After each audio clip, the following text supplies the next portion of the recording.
Hey everybody, this is Centigraphs in Post.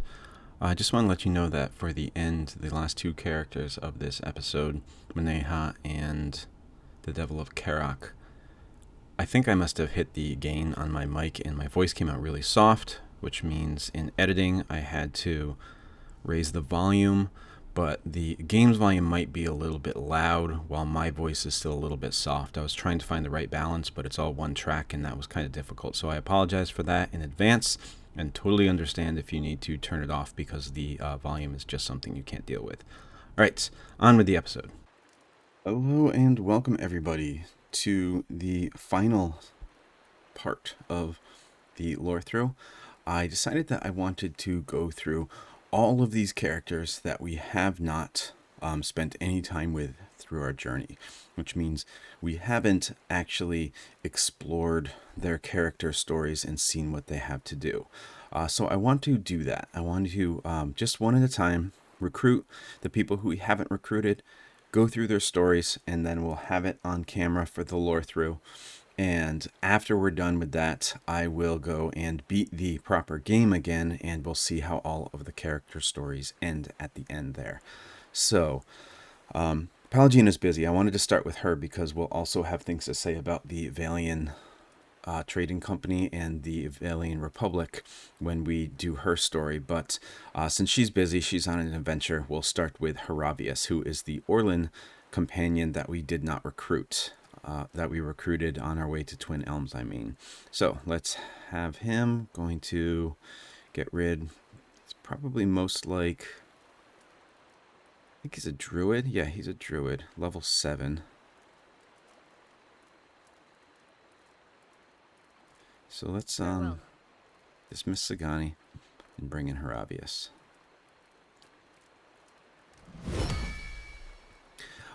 I will not be going through and explaining all the level up choices I make, by the way.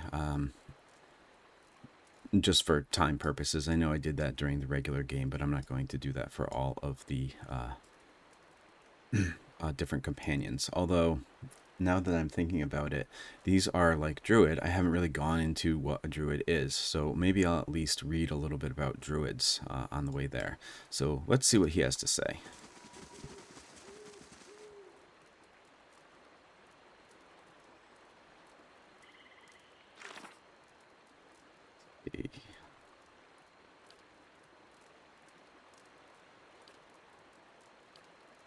These are...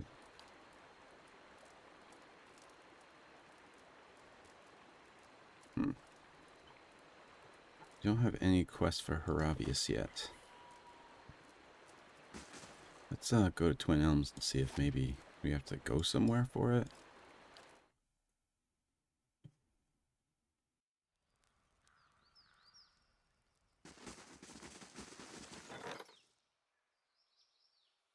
Oh man, we missed buying some boots.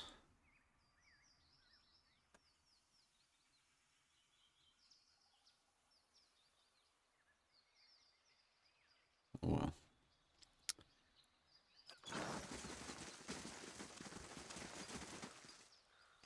Alright, I'm gonna look this up and try and figure out how to start Hiravias' quest.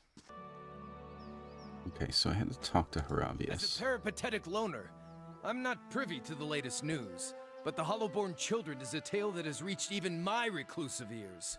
Or, rather, ear. What did the Glanfathan Druids think of this plight? It's been a long time since I've spoken with my circle. They'd probably tell you what I'd tell you.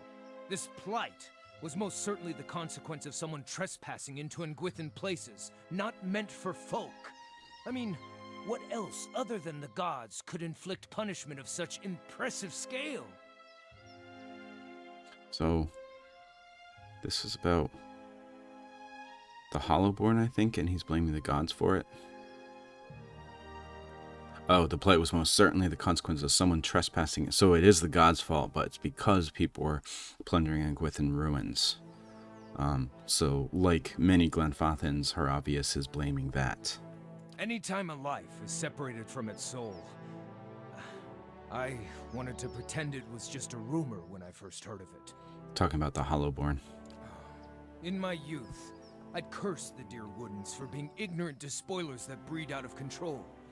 But soulless babies? What heartless gods would inflict that kind of tragedy?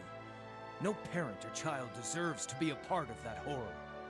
So while he is blaming Engwithan, the plundering of Engwithan ruins for what's happening, he is at least recognizing that the gods are responsible for, or at least he thinks the gods are responsible for the Hollowborn crisis. And he says, yeah, plundering the ruins is bad, but how could you punish children who haven't even done anything at all yet? Let's talk of other matters. Something? Tell me about yourself. My second favorite subject. He runs his fingers through his scalp, preening his fur. What would you like to know? How did you come to be trained as a druid? Hiravias thumbs his half-shredded ear and thinks to himself for several seconds. It wasn't entirely by choice. Not at the start, at least. My ambition was to be a hunter. I merely arrived by a different trail. As a child, an Anamfath came to visit. An honored guest is occasion for a grand chase, but I was left out, instructed instead to be cupbearer to the old wise one while the rest were on hunt. I'm sure you can guess what happens. Wise Anamfath give dumb child a shred of attention. We ended up talking until the hunters returned. He gave me... His hands dart across his body, scouring the pockets and folds of his tunic. This. He presents a rusted iron medallion fashioned in the likeness of a hound's head, a common icon amongst the frontiersmen, explorers, and other seekers faithful to Gallowayne. The Anamfath insisted I be trained, and none in my village would defy him. Now, he smiles broadly, I don't need a bow to hunt. Where are you from originally? My mother's crotch. You? I meant, from what land do you hail? I grew up in Glonfoth, specifically in and around Thane Bog. My people, the Fisher Crane tribe, are migrant stewards of the land. I've walked the whole of Glonfoth many times. The Fisher Crane tribe is the tribe of Glenfothans, who are known for their kind of subtlety and subterfuge. What's the story behind the symbol of Wall on your eye patch? Wall is known as the eyeless face, so his symbol seemed a good fit for my patch. He absent-mindedly runs his finger along the strap of the patch band. Wall iconography is rather popular in my home tribe, but it seems he's not as widely venerated here in the Deerwood. So it seems like Hiravias is missing both an eye and an ear. I remember thinking that if I consecrated my eye on he who obfuscates and reveals, then maybe with enough devotion Wall would make use of an old ruined thing. He pulls on the eye patch strap and lets it go with a loud snap. So if you think you see me staring at rumps and cleavage, it's really just the will of Wall controlling my gaze. Honest. What's your relationship with Gallowayne? I was raised as the disciple of the Seeker God. He is the champion of the hunt, be it the simple struggle for sustenance or the scholarly pursuit of knowledge. In my older years I've found... He cuts himself off, shakes his head, and starts again. Life has shown me I am more suited for the ways of Wall. The furious hunt for knowledge often outpaces the journey to real understanding. Druids are known for changing into animals. What sort of creatures can you become? He takes a half step backward as you ask the question. All sorts of things, he says quietly with a long, uncomfortable gaze. Hiravias stares at you blankly, arms folded. Let's discuss something else. That's an unusually terse response from you. What are you holding back? It's a long story, and I haven't really told it before to an outsider, so bear with me. I struggled with spirit shifting, the final rite of passage in my druidic training. I prayed to Gallowayne for insight, and, in the style of seekers of old, went to the forest, alone, to ask for guidance.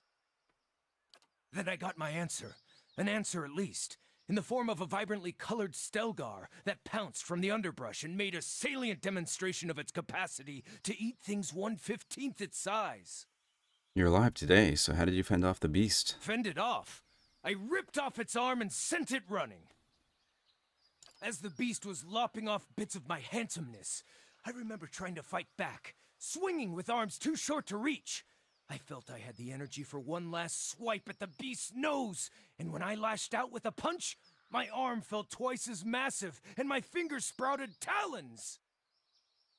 So this is first time he spirit shifted, I think? And it's also the cause of all the injuries he has on his face. In a rush of power, I shifted into a mirror of my assailant. Apparently, he couldn't pick on someone his own size. By the battle's end, his severed arm was in my maw. The beast limped away in defeat. It's quite an impressive tale. I thought learning to spirit shift would win me some respect. Maybe trap myself in a deer and lass with lust for little men. Alas, I might have been better off staying a novice. When I wandered back to my village, they saw my wounds and asked what happened. I showed them. The name they called my form was Autumn Stelgar, and his mouth opens, but he hesitates for a long moment before choosing his words. They were not impressed. So his spirit shift form is a Stelgar. The row of my circle believe the Autumn Stelgar to be a heinous abomination. It is said that if it eats you, your soul is invariably lost, and this was my first and most intuitive form. They deemed me a carrier of its evil. Even though I never so much as threatened my kin, I was ruled unfit and cast out. Hiravias sighs, scratching his scarred face. I don't know what message Galawain was trying to send. The only lesson I learned was that the Seeker God will punish you for seeking. You didn't choose your spirit-shifting form. No, he says with a huff. It chose me, or so I imagine. I always assumed I would shift into a stoat. Seems more true to my nature. He points to an embossed pattern of wall on his eye patch. As the obscure teaches, when the answer is inscrutable, one must be content to ponder the question. Were you at least recognized as a proper druid? His brow furrows. No. But I know I passed an initiation rite 5 times more perilous than any of those kin betrayals that I insisted I was a failure. Can you learn to spirit shift into something less terrifying? Already can, and sometimes do, he says with a beaming smile that quickly returns to a scowl, but the druids of my circle assign great meaning to one's first form. I'll always be unclean to get to them. So you're some sort of soul cannibal. Hiravias stares at you with a frown before covering his face in his hands. No, he mutters. At least I think not. I've never actually sat down and eaten an entire person to find out.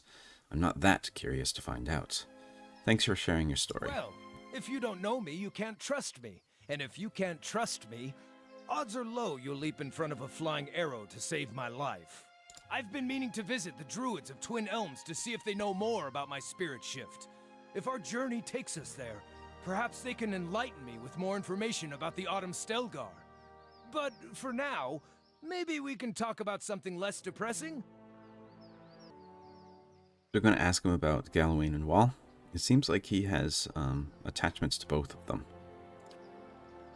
He stares at you blankly with his one eye. Oh? Not sure what more there is to say on the subject unless you were itching for a religious debate. Tell me more about your thoughts on Wall. I came to know Wall in earnest in the first year of my exile. I asked myself why Galawain would punish me for asking questions. What just and fair god would punish me for doing as he asks? Questioning why I had been mauled just drove me mad.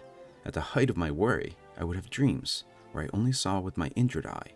My healthy eye became blind in my dreams. He lifts up the eye patch to gently itch at the socket. You catch a quick glimpse of puckered and scarred abscess under the wall-embroidered patch. So one afternoon, I stitched a stylized eye motif on the patch. I like to think of it as my self-initiation rites into the Brotherhood of Wall. Wall is not as instructive or overbearing deity. He does not freely dispense wisdom and expects all of us to question and explore with our own minds.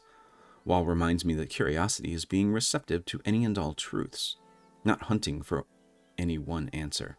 Reminder that Wall is he plies his trade in secrets. He is the one who wanted us, once we found the scroll of Wall, to bury it somewhere else so it couldn't be found again.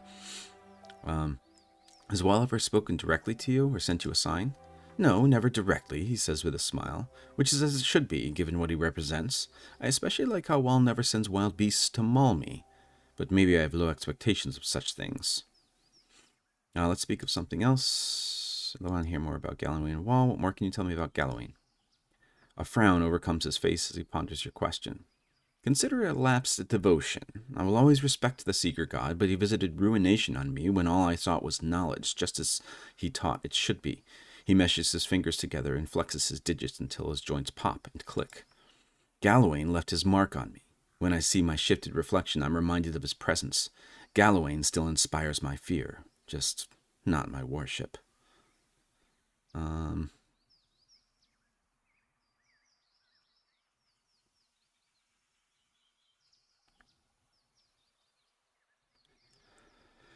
In fairness to Gallowayne, you did learn to spirit shift after the attack. Are you not thankful for that? Hiravias stares at you in silence for a long moment before erupting. Thankful? Thankful for being marked as a pariah? He tears a chunk of red and orange off the side of his head with a growl, and you see tiny buds of new hairs begin to regrow almost instantly. He lets out a sigh until his little body stops shaking. I respect what you're trying to say. Yes, Gallowayne gave me my form, and I certainly wasn't learning it on my own. I guess he tries to make eye contact, but his gaze falls to the ground. I guess I'm thankful that he gave me a true hunter's form, just as I prayed. Maybe I'm the fool for wanting the wrong thing. Thank you for sharing. We should be on the move. And thank you for listening, he says with a slight bow before falling into marching order behind you. Okay, so we have his quest, True to Form. Find a druid who knows more about Autumn Stelgar. Hiravias revealed he was cast out. He wants to learn more and feels there may be a druid in Twin Elms who would know more. Certainly. Oh, whoops.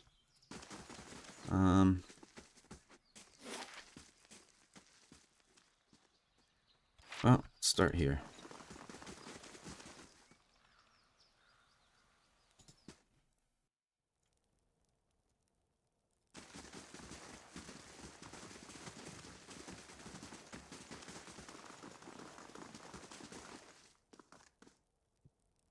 Nope, not here.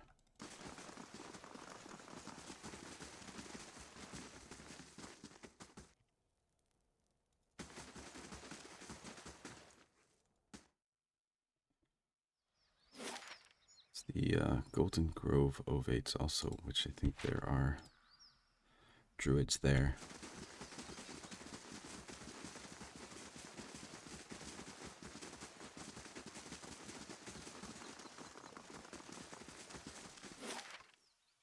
I think that's Elm's Reach.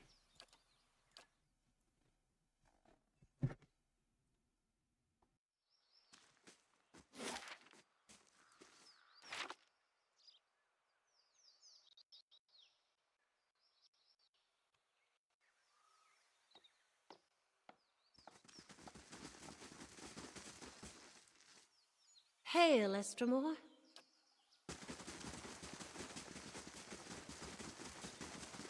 Builder's wisdom to you. Those eyes are closed and his posture stills. The man before you keeps his head aimed at you, as if carefully following your movements. Hail to you. May your time in the Golden Grove be enriching. And hail to you, Autumn Orlan, the man says with a bow to Hiravias. This looks like him. Hiravias' eye widens in surprise, and his one good ear stands on end.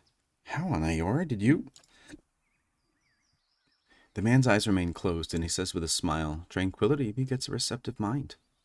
He opens his eyes, revealing brown irises clouded with the beginnings of cataracts. With my eyes open, I see your birth form, but when I look inward... And with this, he closes his eyes again.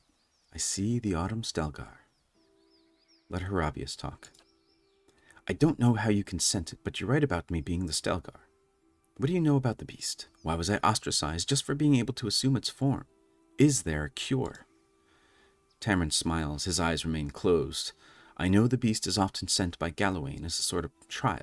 Many Anamthoth are tested by the Autumn Stelgar. Those bested and consumed by the beast have their soul torn from their bodies and lost for all time. So, my tribesmen were right? Hiravias looks crestfallen. His posture slumps. His gaze drops to the ground. Are you saying I have such a terrible power? This must be some sort of... If your spirit form were a bee, would you mystically be compelled to make honey? Were it a bird, would you spend all day making nests? Tamron opens his eyes once more and looks Hiravias up and down before wincing and shutting his eyes once more. I am saying this is what the animal your form resembles is known to do. It seems you are eager to leap to your own conclusions. So Hiravias seems to be under the impression that because he's the Autumn Stelgar and his tribe growing up, because he's the Autumn Stelgar, he would actually take on characteristics of the Autumn Stelgar and do what the Autumn Stelgar does. But this guy's kind of making fun of him for assuming that. It would not normally advise one to speak with the Circle of Blood Sands, but, given your circumstances, the Ethic Knoll may prove insightful. Read the stone slabs carved by the druids of the Blood Sands. There are answers to be found, as well as more questions, but you must explore them for yourself. What exactly is written on these stones? Much of it is utter rubbish and the insensate need for sacrifice. His calm countenance wavers as he says that last word with spit and a hiss. But amongst the dogma are a few bits of wisdom on Gallowayne. Your friend will understand. Is there any more you can tell us? Only to trust in Gallowayne and trust in Wall. Both have blessed you in their own difficult ways. I appreciate the attempt to lift my spirits, Hiravias grumbles, but that doesn't really help. Hiravias sighs and digs into his ear stump with his index finger. But he has a point. I shall trust Wall and something to show me in the blood sands. Let's get going. It's a good thing we just have to read the stone tablets because we decimated the Ethic Null. I believe we did that. Well, we had to kill the leader of Ethic Null for Bareth's quest in favor for the gods. But then we just got attacked by everyone else.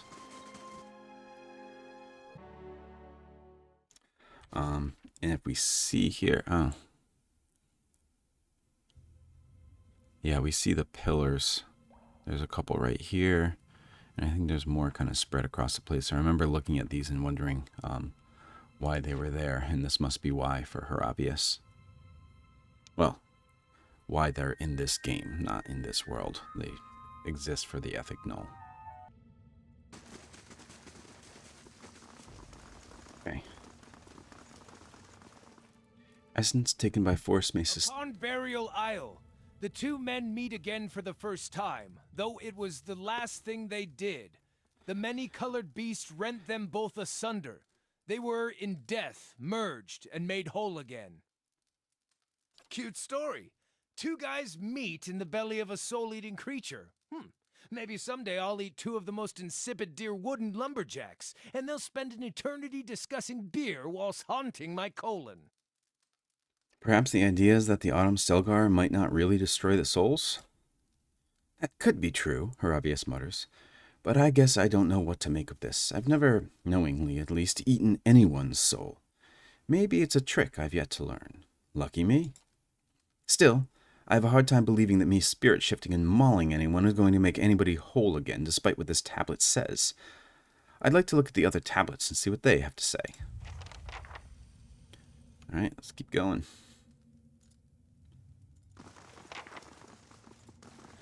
Okay, it doesn't look like we can read all of them.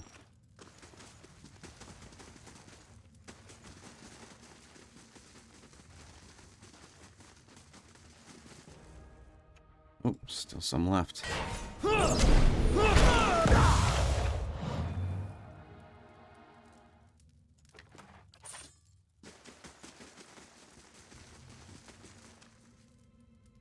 Why is this keeper still here? Keeper Werda. Werda's head turns towards you, but she seems to look past you through clouded eyes.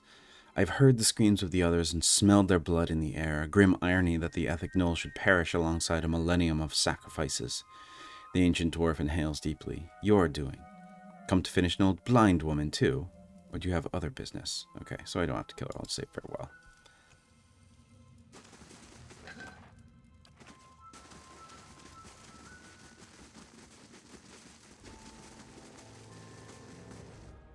Brave thou Leave it!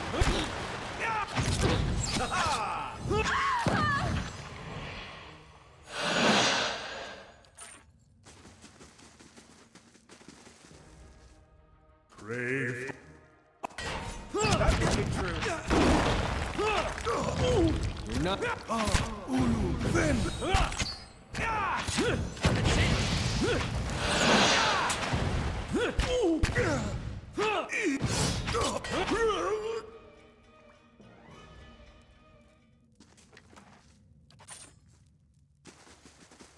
Another one?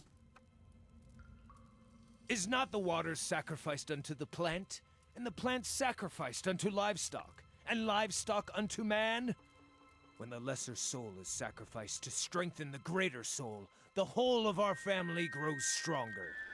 It kind of makes sense that coming for the Autumn Stelgar, who is known for, like, devouring souls, that it would be here with the Ethic Null. The Ethic Null thinks sacrifice is the way to get closer to the gods, and we see a lot of these stone tablets say the same thing, same kinds of things that can kind of relate to that. I suppose I get the argument.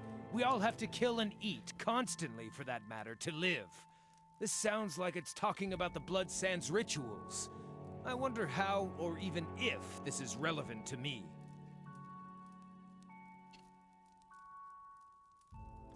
You wear an eye patch of wall. I thought you were supposed to love cryptic information like this.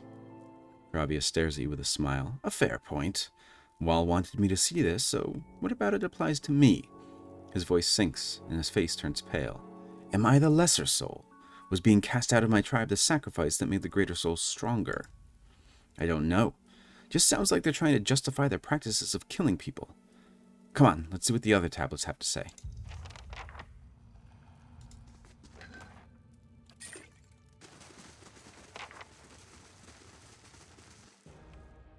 Man, I thought I killed everybody in here, but I guess not.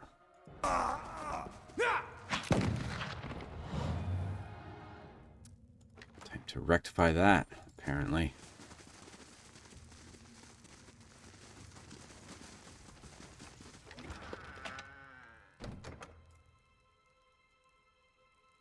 I think I read that. That's settled.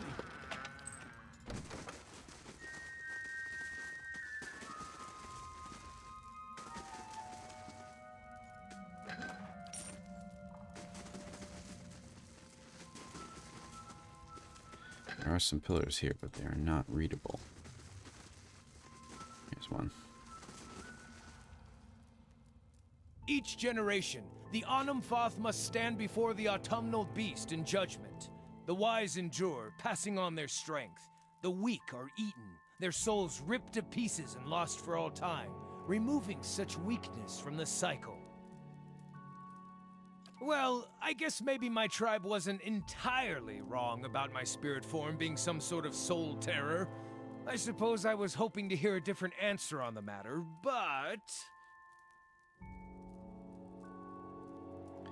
But it's worth asking. In all your times walking in the Autumn Stelgar's fur, how many souls have you destroyed? That I'm aware of? None, he says resolutely as his face turns red. I get what you're saying. I merely wear the form of the Autumn Stelgar. It's not in control of me, nor the sum of who I am. He lets out a long sigh and relaxes. For years I've been telling myself my tribe judged me unfairly. Guess they weren't completely wrong. Well, enough pontification for the moment, he says, patting down a cowlick of hair. I need to know more. Let's look at the other tablets.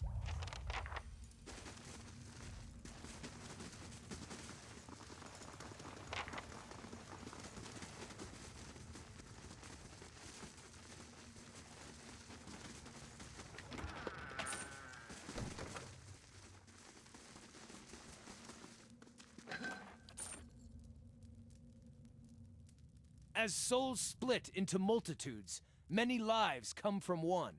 The truest of power comes from sacrificing the shard to return its strength to the Mother Stone. Okay, the idea there being that you can sacrifice yourself for the greater good, which is very ethno-like. The many lives from one sounds familiar.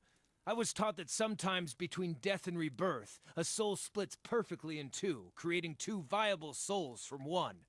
Sounds strange, but it makes sense when you think about how the population has risen in generations. It's kind of a mathematical necessity that some process like this is happening. We've heard about this with the Alpine Dragon, so if we had only played this portion of the game, we wouldn't really have known about these twin souls yet. But his suggestion here is that because populations keep rising, some souls will naturally split into two. Maybe the Autumn Stelgar has a very important role to play in this life cycle of souls. Sorry, sir, I'm not eating your soul. I'm merely serving a vital role in the natural process. Hiravias rolls his eye. I see what you're getting at, but it's not making me feel better. Fungus that grows on shit has an important role in the natural order. That wouldn't make me thrilled to spirit shift into a shit blossom.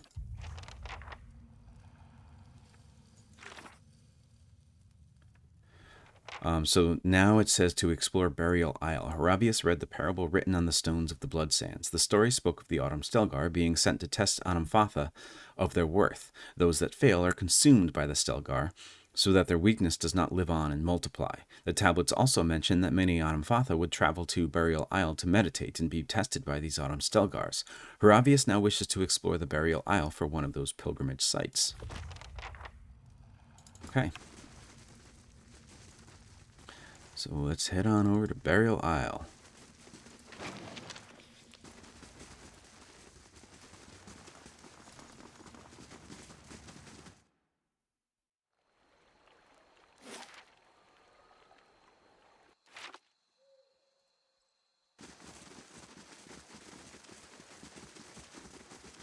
So now I wonder if maybe, like, if we had Hiravias' soul, or if we had Hiravias with us when we beat the Alpine Dragon, maybe that would have given us more story when we defeated it, but who knows.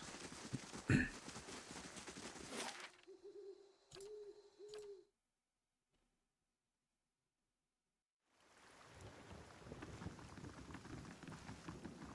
think it's over here in the Grotto of Echoes.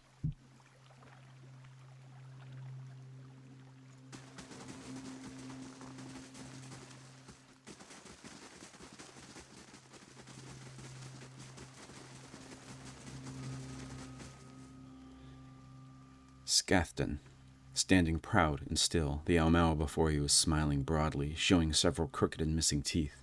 Sporting the physique of a man in his prime, his worn and weathered face appears too old for the rest of him. He's dressed in an assortment of stitched hides and furs assembled from a motley of animals. Dangling from his belt are a series of grisly scalps, braided heads of human, Adiran, dwarven, and orlan hair woven around finger bones. He sizes you up with a grin, but his gaze quickly locks with Hiravias, and he tilts his head as he examines the orlan head to toe. What do they call you, little one? You smell familiar, but your name is unknown to me. I am Hiravias, child of the Fisher Crane, adept of the Hawk and Ivy, wanderer of Eretha. Too formal? His voice is loud and triumphant, though as soon as he's done introducing himself, he takes a step back and whispers to you. Too formal? The man ahead of you clears his throat, a feline rumble coming from his chest, and for a moment his hair stands perfectly on end. Hiravias. Fitting. He holds out his right hand and flexes his fingers. Long black talons sprout from under filth-encrusted fingernails. He rolls his head back and inhales deeply, sighing with a smile at some perceived scent. Needed to bring friends with you. Remain silent, but watch them both. You allow your eyes to relax until your mind is attuned to the invisible hum of souls. The aumauan projects a dizzying display of red, gold, and orange. Autumn halos surround his massive form. Where his feet touch the ground, you see a network of roots and veins that trail from his feet and sink deep into the earth. Turning to Hiravias, you see glowing roots emerge from his feet, appearing as mirrored images to the tendrils radiating from Scathden. These roots of soul energy meet between the two men, and they snake deep into the earth in one twisted root. You sense that these men have distinct souls, but only one shared past. The two men are splayed fork in an otherwise unbroken line. So this must be Hiravias' soul twin. The two of you share the same past, though you carry distinct souls. A shared past? Caithan scratches a patch of his fur on his cheek. In an elegant analogy, who I was in my last life was diminished in my cycle of rebirth, squandered so that this runt could have life. Runt! Hiravias' brow furrows, and he clenches his fist so tightly you hear a cacophony of crackling finger joints. It's not your soul, it's... Well, it's not exactly... What do you want with Hiravias? Seems like this guy is much like the Alpine Dragon. He wants to kill these soul twins so that he can be more powerful. Same as he wants from me, no doubt. Completion. He exhales slowly, eyeing Hiravias as his nostrils flare. Galawain gifted us both the stripes of a true predator. It is our purpose to erase the weak, ensuring only the strong proliferate. He mashes his fists together with a meaty thud. We must honor our god. He looks at Hiravias' eye patch and shakes his head. My god, by doing as the hound demands. Let us determine who bears the right to be Galawain's harbinger. Hiravias, is this what you want? Hiravias growls. His fur bristles, and for a moment shines with luminescent tendrils of yellow and orange. I asked to be a hunter. A regular hunter that gets invited to chase down dinner and eat its neck. I didn't ask for this.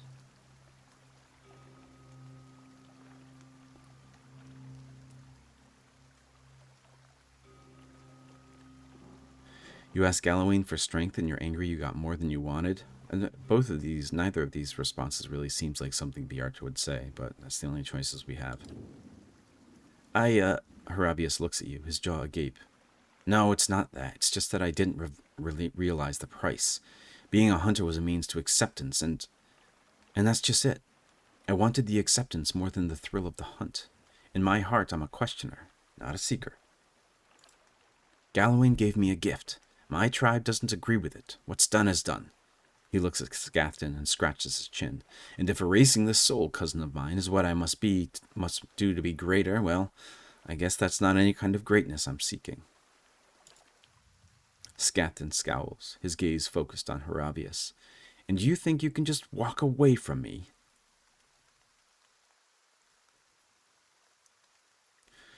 You would face both an Autumn Stelgar and those crazy enough to befriend it? Scathen studies his opposition and slumps his shoulders.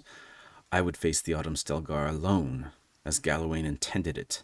But if his heart is not in battle, neither is there glory for the victor. He spits a bilious wad of phlegm on the ground. Scamper away if you need to run home and find your genitals. I will be waiting. Scathen turns away from you. Hiravias stops mid-stride and Scathen's last comment. My gonads. Oh, well, last I left them. Let him talk. They were in your mother. Is she still accepting clients at this hour? I'm sure I could spread her open, and Scathen leaps into action. Hiravias is not my favorite person. Brave thou not believe.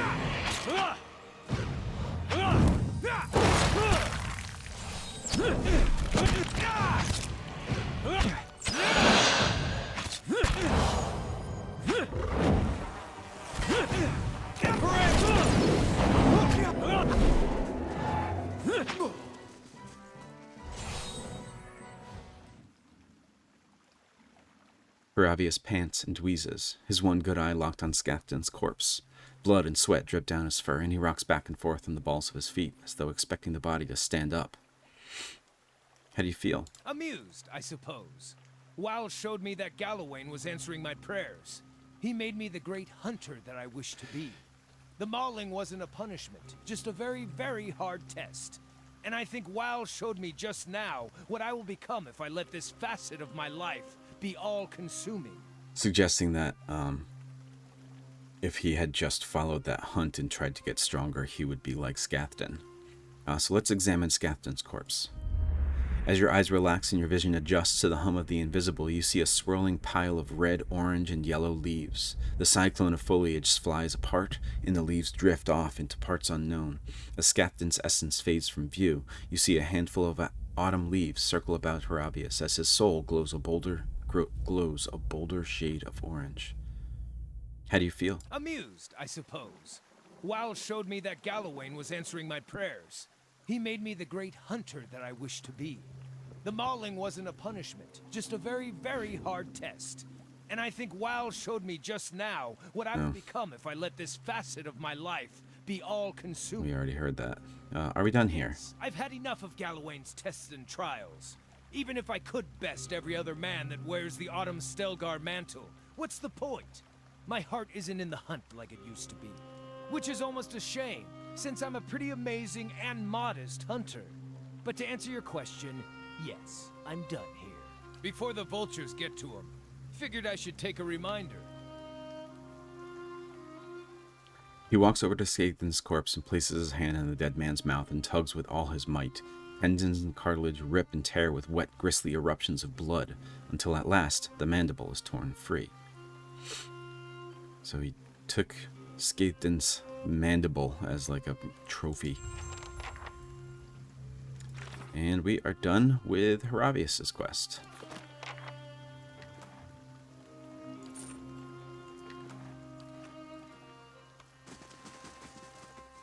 Alright, let's head back to Cadnua and on to the next.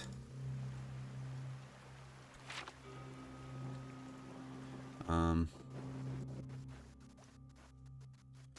to the next character quest.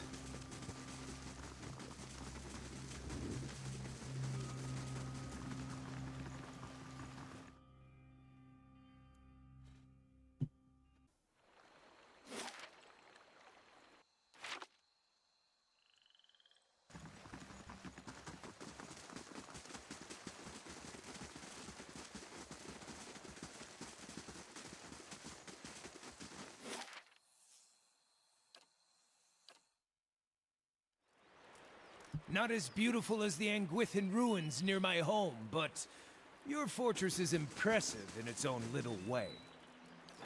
Okay. Supplicant has arrived, seeking 500 GP or an escort.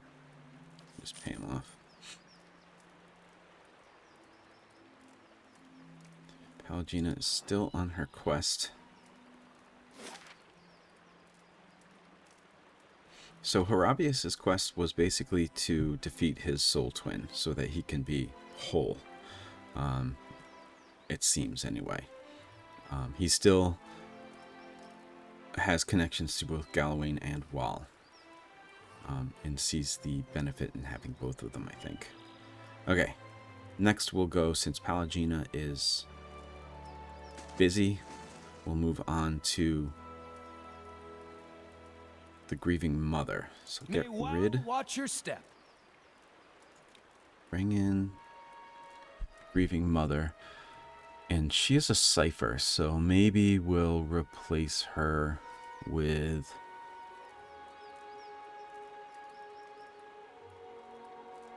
Replace Kana.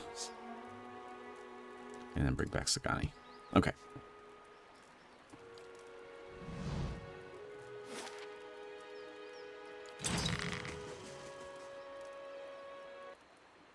So I leveled Grieving Mother up, and I believe her quest is just basically to travel and rest. So I'm just going to stay here and keep resting until she wants to talk to us. Her quest is Dream and Memory. I met a strange woman whom I know only as the Grieving Mother. She's a powerful cipher who shrouds herself from plain view. Yet even though our minds experience a powerful communion, I know little about her, where she came from. Perhaps the Grieving Mother can... So it's time to just talk with her. Must flow deeply indeed. Your mind comes bearing questions, Watcher. I had questions for you. Let your mind speak for you. I shall listen past the words. You addressed me as a Watcher when we met. Do you know what a Watcher is? There's a slow chill, and for a moment it seems as if she's going to fade from vision. But she can't bear to be seen, as if she can't bear to be seen. Came unbidden. I do not know why I spoke of it. Yet it seemed the right mantle, a familiar one. So she knows that I'm a Watcher, but she doesn't really know what a Watcher is. Yet I do not know where it came from. If I have given offense... Oddly enough, it feels like she's not speaking to you. It feels like she's speaking to an audience.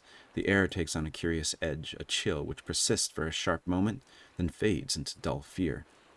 If I have given offense, forgive me. Forgive me. You would know more than I.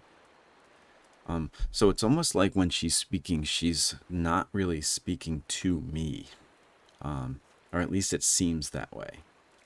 Have you encountered Watchers before? I do not know. It is an old feeling. I do not know where it stems from. It was a word that arose when you saw me. It is said Watchers see much that others do not, and I have been hidden from the eyes of others for some time. Let me ask you about something else. If I have answers, I will share them. How is it no one can see you? Their eyes see me, but their minds will not remember past the call. Call? My face is like the call of a newborn, hiding the face beneath. And for my body, I am able to wrap myself as a mother cradling her child. I am here, as you see me. But to them, their eyes see only the cloak that I wear. A peasant mother, dirty, shabby, not worth knowing. So people don't actually see the Grieving Mother standing before them? They just kind of see a peasant? As a Watcher, you see more than others. To the eyes of most, I am as unseen as the spirits you share memories with. How are you able to affect minds? I divert the flow of their senses down a different path, to a place easily forgotten. It is not unwelcome when one does not desire the presence of others. The surface of their minds register a figure, but the memory slips away. They see a woman, but there is no desire for conversation, no desire for any questions, and I have none to ask. I want to discuss something different. When we first met, how was I able to enter your dream? I do not know. What you speak of? If you were in my thoughts, I could not feel your presence, nor do I know what you saw there. As she speaks, you suddenly feel an odd sensation in your mind, as if walking in her thoughts would be as if walking down a back street of merchant stalls, the claustrophobia of wooden shelves and canvas tarps made less oppressive by the sheer number of enticing vials and bottles that stretch out to the sides of you. You suddenly realize that whether she permits it or not, you could enter her dream and observe it without her ever knowing, and in response, your hand twitches. There is the feeling that you could simply pick up a vial, taste it, sample it, and keep the memory as your own. And suddenly you find yourself back in your present thoughts. Though you are away for but a moment, she seems unaware of your diversion of thought. It may be one of your gifts, an ability to walk in memories as easily as someone walks upon the ground. Perhaps you'd like to hear what I saw in your memories? A mixture of curiosity and fear wells up between you. She raises her left hand, the chiming at her wrists quelling the rise within her. She is frightened, but curiosity anchors her. And what did you see in my memories? I would hear you speak of them. The dream, the memory I saw upon meeting you, it was you, helping give birth to a child. There is silence, and as your breath falls still, you hear the faint cry of a child in the distance, a newborn child, almost exactly like what you heard in the dream. As you listen, the grieving mother raises both her hands, as if weaving, her wrist chiming as she does so, in a semblance of the gentle turning she provided while the newborn was crowning. To your surprise, you recognize the motions and the words from the memory, even as they are new to you. As she weaves her hands through the air in front of her, the child's cries grow still, yet the sound of the chimes weaves almost hypnotically into your thoughts. The sky seems sharp and clear, and you feel as if you are towering over your surroundings, as if kneeling atop a great pillar, just as she did in the memory. To your surprise, the grieving mother falls as if her strings were cut, and her knees crack hard against the ground. Her hands never cease moving in the air, the chimes echoing her movements. In a ragged voice you hear her speak. The voice is that of a much older woman than the one before you, harsh, almost desperate. Tell me what you saw. Show me what you saw. Where were you?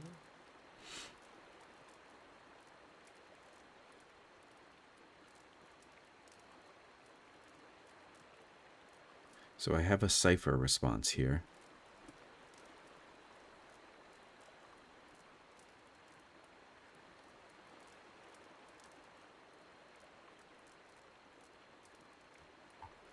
So I'm going to use the cipher response, I think. It was in the middle of the forest, atop a great plateau. The sky was clear, mist blanketing the trees. As she kneels before you on the ground, she whispers to you, hoarsely and even fainter with the distance between you. The stone of the plateau. Its color. Tell me its color. It was a desert rock, copper-colored, arched, blasted by the sun. She leans back as if looking back at the sky, but her eyes are closed, the film building on them. With a slow intake of breath, you feel time becoming quiet around you. I do not feel the memory. I do not know if it is mine, but... Her hair falls across her features again like a veil, and she nods, not with her chin, but a push in her mind. But thank you for trying. I want to talk about the birth memory again, help you recall it. There is a silence. Okay, so we've already read this. Tell me what you saw. Show me what you saw. So Where were you? A mountain ledge, I think. I was up high. Snow, I think. So she has the same. Alright, so I'm going to go back and do the cipher one again, just because that was the first one. Color. Tell me. This time I chose silver odred surface warmed by the sun. And what did these hands hold? Oh, here we go. As you watch, her hands rise before her. She clasps them and cups them as if feeling them for the first time, and she stares down to the cradle of her hands, and the chimes sound once, twice, as they swing with the movement. Again, she speaks, sharp, hoarse. And what did these hands hold? A newborn child. There's a sudden intake of breath and then a release. Her eyes blur, closed forming into slits. But in the brief glimpse you have of her changing expression, the rippling pain of her features seems to have smoothed. She swallows once, twice, and then you feel her once again in your thoughts, the rasping husk of her voice swallowed and drawn within her. It was the birthing bell you saw. Has it been so long? Have I forgotten so much? With the words comes a river of impulses, thoughts as if loosed from a breaking dam, and as your mind wraps the impulses into words, you realize it is her muscles and her hardened thoughts relaxing and breathing again. There is such an intensity you almost want to step back from the flow, but you find the wave of impulses cause questions to float to the surface. Among them is a name. Watcher. What is your birthing bell? It is a plateau formed of the spirit stone Audra. At its top is set a great bell, cradled in the reaching arm of the plateau.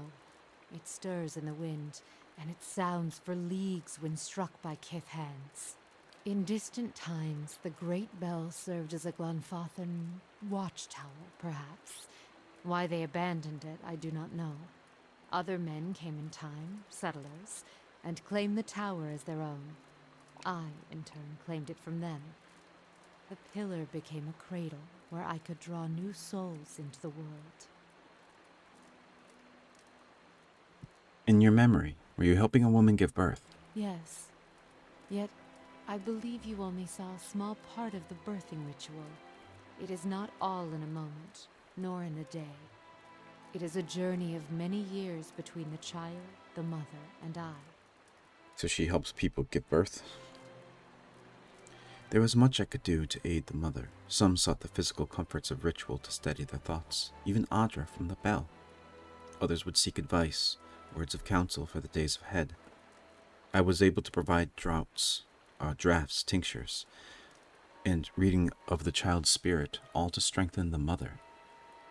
Can you tell me about the birthing ritual? The ritual was one of many steps. It took many tens of years to carve them, but always the child's thoughts were there to guide me. From the moment it began to awaken, to the 3 seasons within the mother, to the birthing day, and the years to follow. The child's thoughts, that is where it began. The expectant mother, I could often sense her thoughts, and those of her child, before she could. I would soothe her, free her from the panic of questions. I would sound the memory of the birthing bell atop the plateau in her mind, letting the memory of the vibrations fill my thoughts and hers. Often, the child's soul could hear it too, so the sound of the bell echoed in the mother's thoughts. I have some other questions about the birthing bell. Where is it located? The birthing bell lies deep in the great forests of the Deerwood, at the borders of Glanfathan lands. Surrounding it, barely a town, not one you would find on any map, but it held an important place for those there, even if we were far back from the beaten track. Small families, tied like a knot, joined at the wrists in mind and thought. All were welcome, all had purpose. Why would you give a telling of a child's spirit? Many would come seeking their child's future, or a reading into the child's past, the lives its soul is said to have lived. There is a slow chill, and for a moment it seems as if she's going to fade from your vision, as if she can't bear to be seen. And there is a spike of fear, alarm. Such things are not mine to see. I meant no offense. Oddly enough, it feels like she's not speaking to you. It feels like she's speaking to an audience. The air takes a curious edge, a chill, which persists for a sharp moment, then fades to a dull fear. You feel the word Watcher resounding in your mind. You're frightened. Something about Watchers. As the thought of Watchers crosses your mind, you feel a sharp pain, stabbing, and the sudden burn of lashes across your back and shoulder, and then it is gone, and you feel the grieving mother before you, silent, almost fearful, wary. I was something else, but because the title Watcher was cast on me, the word carried a weight I had neither earned nor deserved. The world seems filled with such titles. They distract, I think, from the actions of the person, from their strengths. So for a while, the grieving mother thought that she was a Watcher because she could read the futures of unborn children. I think that's what she's saying. Why did you believe you were a watcher? The world has many corners, and in some corners the name Watcher is more known. It is an easier title than others, and at times it is easier to wear. Placing a title upon what is unknown can dispel the fear of it, and I did not fight it. I even believed it true, though I knew little of the ways of Watchers. It even granted me strength. I was able to see the thoughts of others, shape them, and help guide souls. Watcher seemed enough, and the name seemed to matter little in the light of one's acts. But if they came to you to read their child's souls, what did you tell them? I drew upon the present. I felt the soul of the mother before me, and used that to tell the child's path, to give it a voice. If only the thoughts of the mother and the emotions that lie beneath were mine to impart. I did, and so I used that as the telling of their child's future. And what if the mother's emotions were painful, hurtful? One must guard oneself when drawing upon the thoughts of another. The pain of a mother's rage and disdain. It can be a powerful poison. So you shaped their thoughts, made the readings true. This is my calling. To show them the life I see before them, and even greater, make them believe it.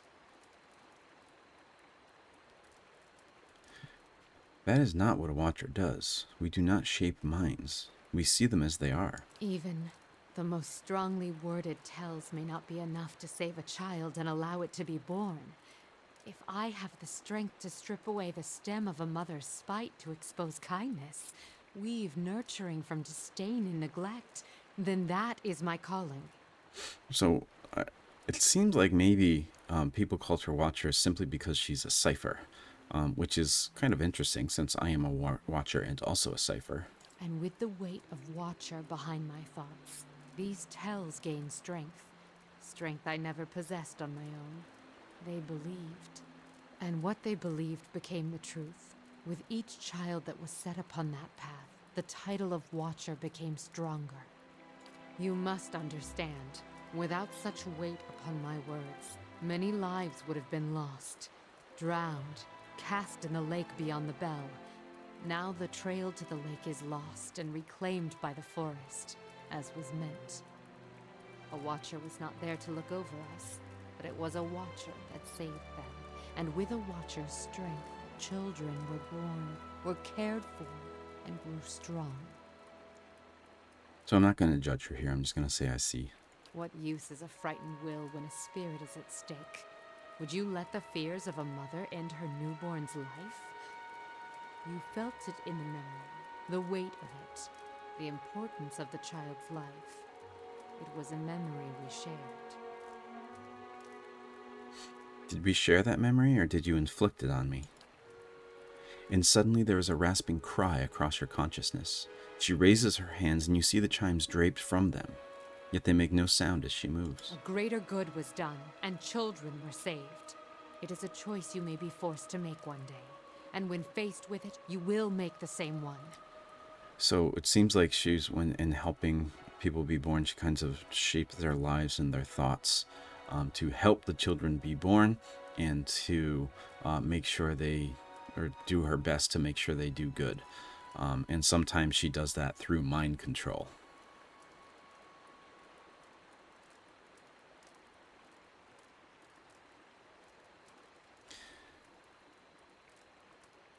I'm certain I will.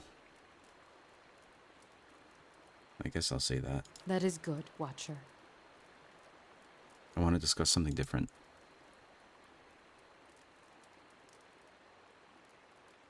Okay, seems like I got everything here. Okay, so let's read this because she is pretty cryptic. I really like this companion. I didn't use her simply because my player character is a cipher, so I didn't recruit her for the main game.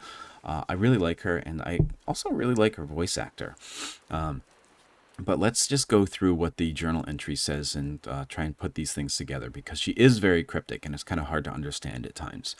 When I first encountered the Grieving Mother on the road, I experienced a dream, or maybe a memory, of childbirth. Perhaps the Grieving Mother herself can explain what I saw. She didn't realize that I'd seen inside her mind, nor did she know exactly what this vision was. If I can help her recall the details, perhaps she'll be able to tell me more. The memory involved a place known as the Birthing Bell. It was clearly of great significance to the Grieving Mother. Perhaps she can tell me something of what happened there and why it is important to her. The Grieving Mother was a midwife at the Birthing Bell, and she used to read the souls of unborn children. However, she admitted that such readings were often fabricated based on what the expectant mother wanted to hear. She clearly thought that she was doing these women and their children a service, but she wasn't inclined to discuss the matter further at this moment. Perhaps she'll open up more as our journeys continue. So she's a midwife. She helps women birth their children. While she does that, she kind of shapes their thoughts in the future of their children based on what these women want to hear, just to try and make them happier. All right, so at this point, I think we just have to rest a few times and see if she wants to speak to us.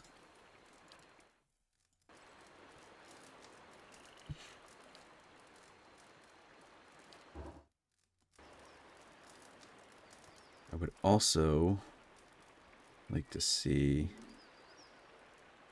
Yeah, so if we rest again, then it gets rid of the first bonus, even though it said it lasts for 3 rests.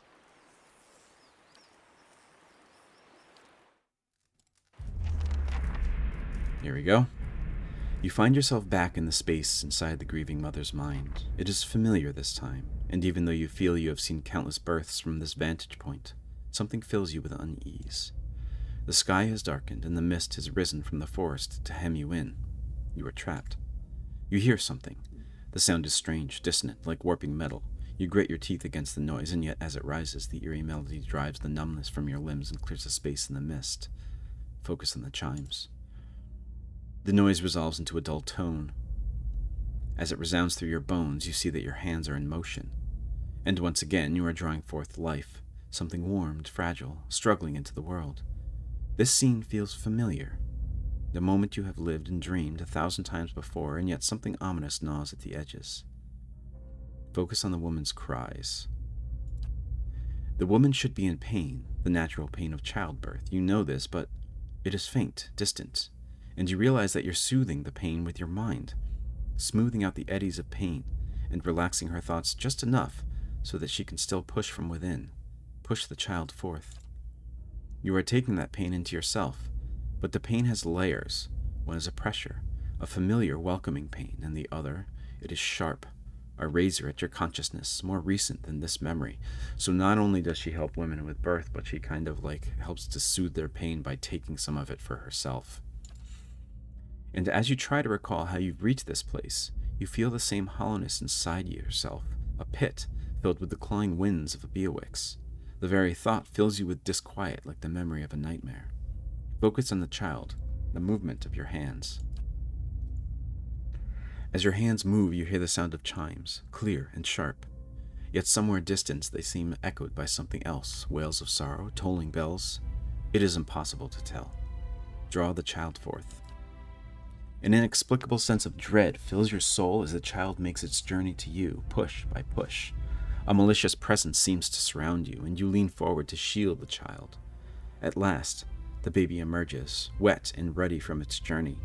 A lifetime seems to have passed as the newborn moved from womb to world, and another seems to pass as you cradle the trembling child, waiting.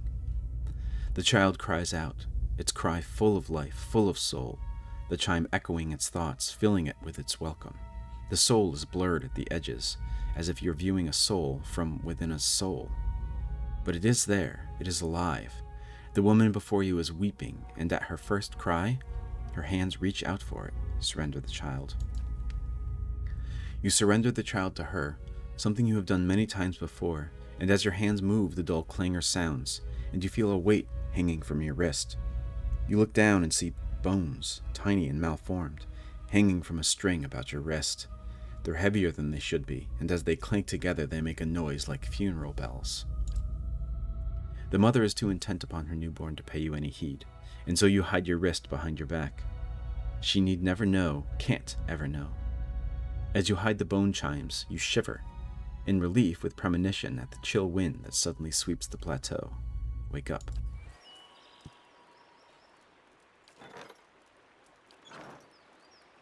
Let's see if it says anything about the dream. I had another dream about a delivery at the birthing bell, but this one felt strangely distorted. There was an ominous undercurrent, and I got the impression that all was not as it seemed.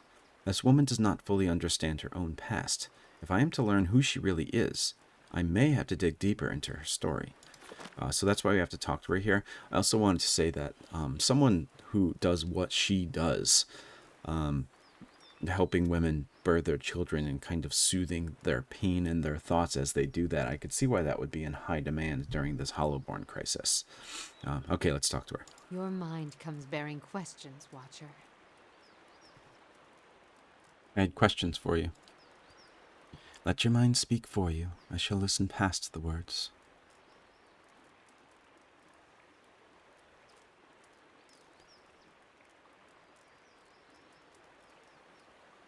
What's that you're wearing on your wrist? So we saw these bones on her wrist. She extends her hands and the small chimes on her wrist sound at the motion, just as they sounded in her memories. The chimes are finely crafted of white adra. They are wrapped around the Grieving Mother's wrists with the tiny woven braids of hair in different colors, from white to black, brown to blonde. You feel as if you're noticing them for the first time.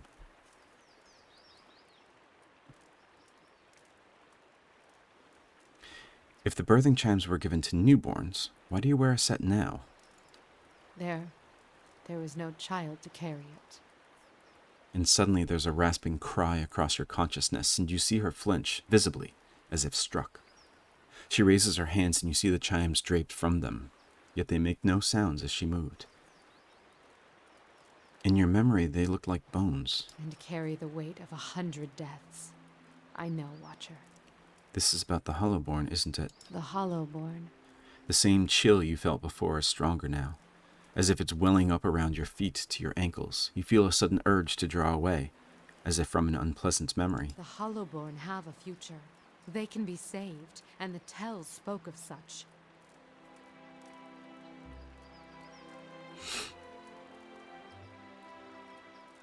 How do you know? Have you seen this future? They can be saved. They must be saved. You have seen the beauty in childbirth.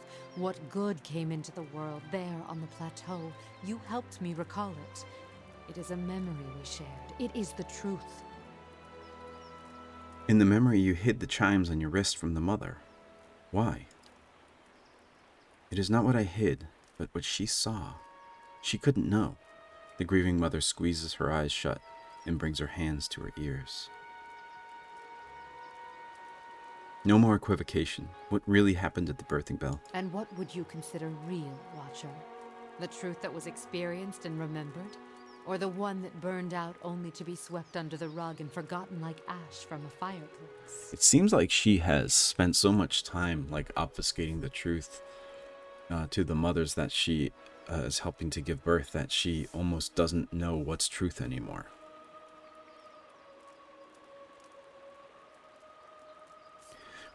What happened mattered.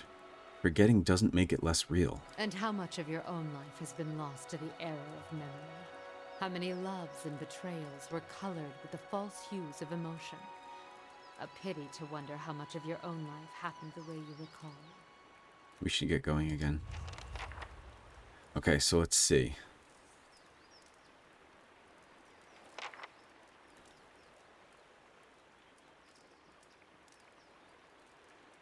Okay, so this woman does not fully understand her own past. If I'm to learn who she really is, I may have to dig deeper. How odd, I just realized that she wears Adra chimes around her wrist, the very chimes she claimed she always gave to newborns. When I asked the Grieving Mother why she wore birthing chimes, she mentioned the Hollowborn. She believes that they can be saved, and feels that it's critical that we find a way to restore them. I pressed her, and she became evasive. I know there's more to the story, but I may have to spend more time with her in order to break through the lies she's woven around us both. Okay, so time to rest a few more times.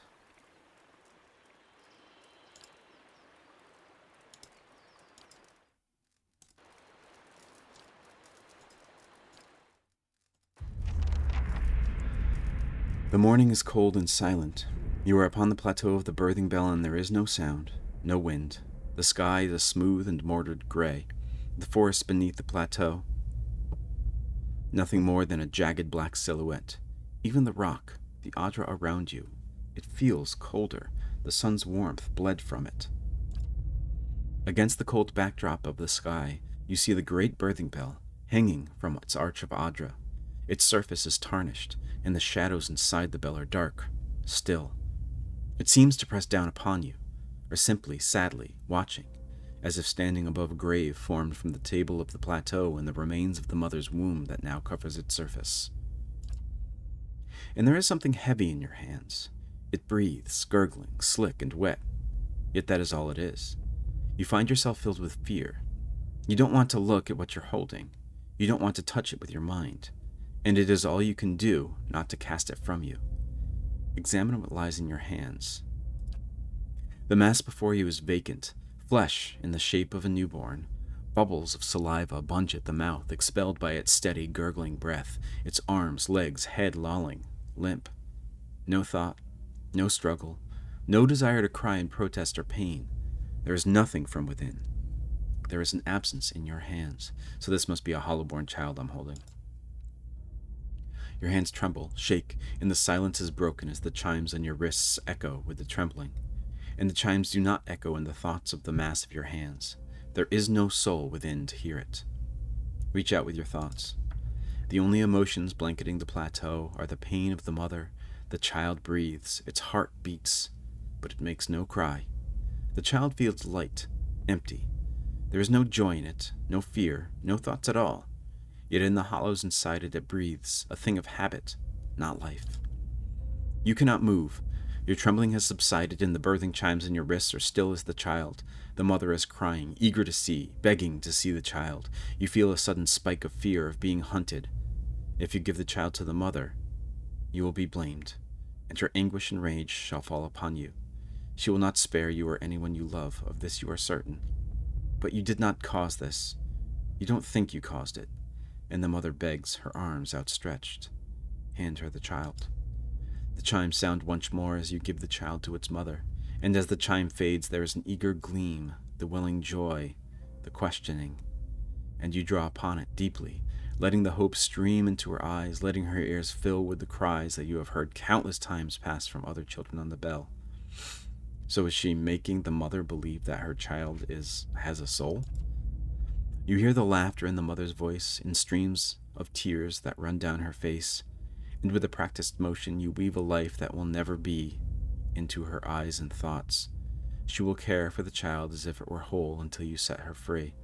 She will care for it until you find a way to heal what has happened, until the reality cannot be dispelled anymore.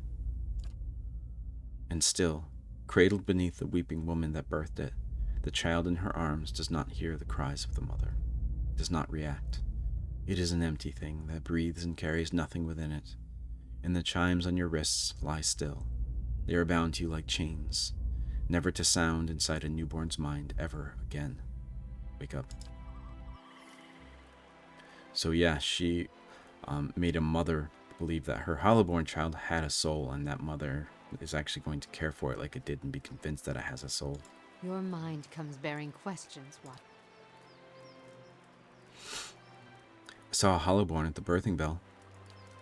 The grieving mother's head bows, and she raises her hands, cradling them, slowly, so the chimes do not sound as she moves them. You feel a chill in the air, as if the vault of your mind is growing, too large for the thoughts within, and your breath is laced with a chill. To your horror, you hear her breathing, ragged, hacking, but strangely steady, and you can see saliva bunching at the corners of her lips, becoming thick ropes of drool that cast themselves down her chin. There is the smell of blood in the air, new, wet, and the salt, sharp tang of your mind.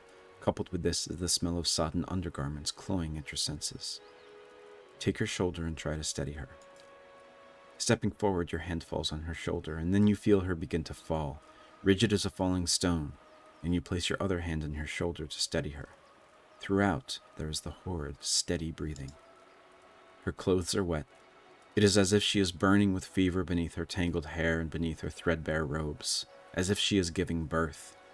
With a slow, hissing intake of breath, her head rolls back on her shoulders, her eyes pressed tightly together like the lids of a newborn. Yet past the lids you can feel the piercing stare, vacant, cold. Horribly, you sense nothing from her, not a thought, like the Hollowborn you held in her memory.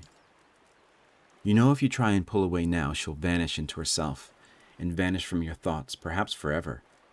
And you have a terrible feeling that whatever connects the two of you will be cut. She is as helpless before you as a child, and you search your thoughts for a way to coax her to you. So we have some options here.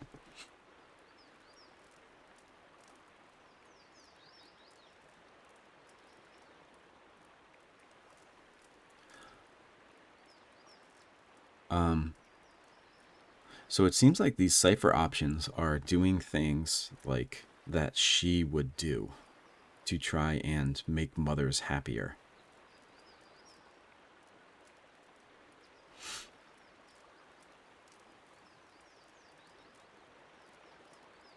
Let's say your soul is strong. You were meant for more than this. She jerks slightly before you, then her head tilts, and the steady breathing breaks, and she gives a racking cry. I thought it was my doing.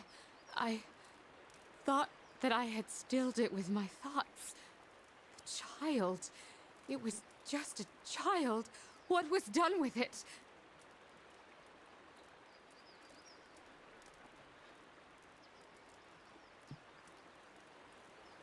You helped give birth to a Hollowborn, yet you made the mother think otherwise. Her breathing is steady again, but there is a life in it where there was not one before, and her emotions are building in her. Apprehension, confusion, welling up. She seems afraid to do more than simply be aware the memory is there. It was not the last Hollowborn on the birthing bell, and never again did I hear a child's cry. You found a death within me, one that many women have borne within them. The words swirl with impulses and weight spiraling around her, and you feel as if you are being dragged into it. I sought to serve women in need, and instead, my hands ushered no new life. What happened next, I bear the responsibility for. What happened next? The first birth was the deepest, the saddest. Nothing I could do could find the child's spirit, guide it to him. You feel a strange absence between you, as if your thoughts are being shared across a great distance. The thought bleeds out for a moment, then returns, sharp, near, personal. I could not understand what had happened, what I might have done. I feared No, I could not dwell on that thought. The child was always there, always a reminder of what had happened, a marker. I made her care for it. I made them all care for it, until I could find what I had, what had gone wrong.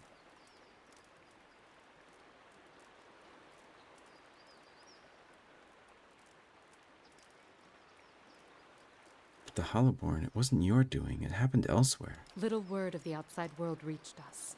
It was enough time for rage and pain and grief to guide hands. I feared what would happen to the children, what would happen to me. Every mother knows her womb may shed a stillborn, but these cold, soulless creatures, the parents wouldn't have understood, and fear of the unknown breeds violence. So they were giving birth to Hollowborn children, and Grieving Mother was helping them do that, and they didn't really know why their kids were like this. And the Grieving Mother, at least in this one case, made them believe their children had souls. I don't know if she did that over and over, though. What happened then? I held their minds within mine. I shaped and guided them as long as I could. And with each passing day, each new birth, the strain grew. And the more I felt my control slipping, the more I focused my thoughts. Eventually, even I succumbed to the power of my own illusion. I'd woven the threads so tightly that I could no longer see through them.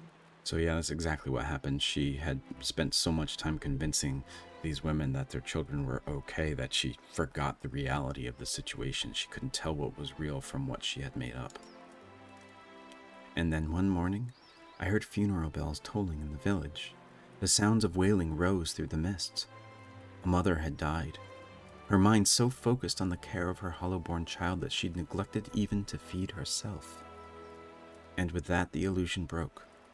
The townsfolk saw their Hollowborn the way they were, not the way I'd wished them to see. By the end of the day, they'd begun to look at me differently too. So when this woman died, she lost control of the illusions that she had been weaving. It was a very tenuous grasp to begin with, and she lost control. I did not understand what had happened, but I knew enough to flee, and every suspicion that surfaced, every faded memory of what I'd done, I pressed it down, tucked it away. She feels cold, lonely, rigid. My skill failed me, but I did what was necessary. I regret the mother's death, but how much worse would it have been had I not acted?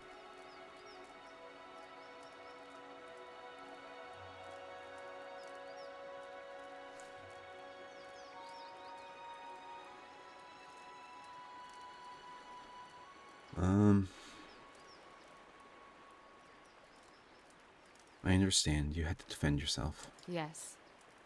And yet, was the mother not also innocent? Did she not also deserve my protection? I feel the purity of my reasons, and yet little satisfaction for what I've done.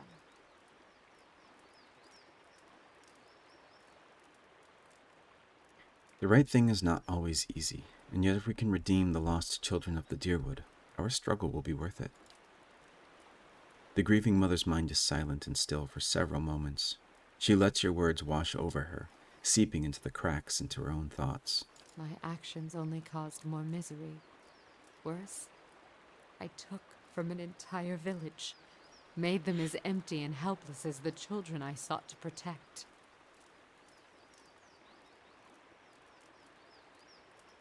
But you feel it was right to hold and direct their minds, even knowing the cost?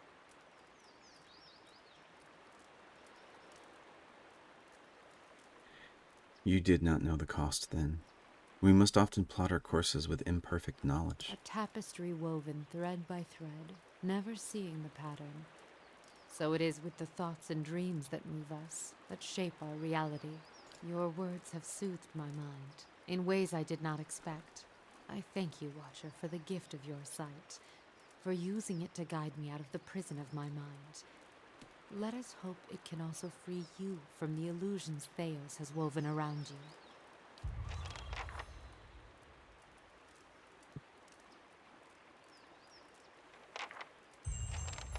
Quest completed.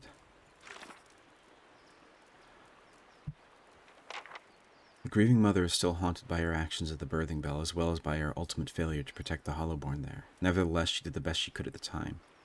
If we find an opportunity to reverse the legacy, I know it will be worthwhile, whatever the cost.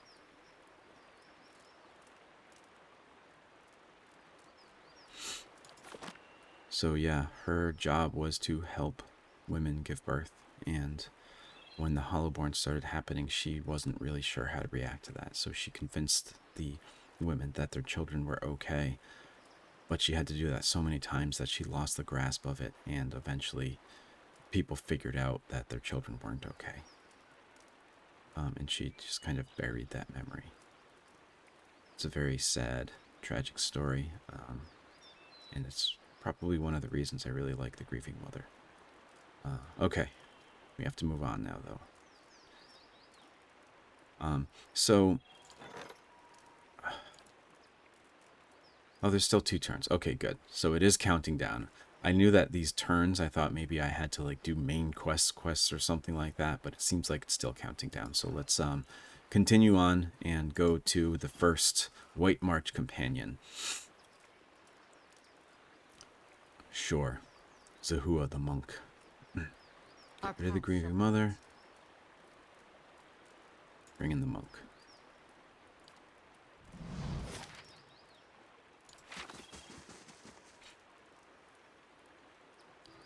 Okay. All right then. So what do we have to do first for Zahua?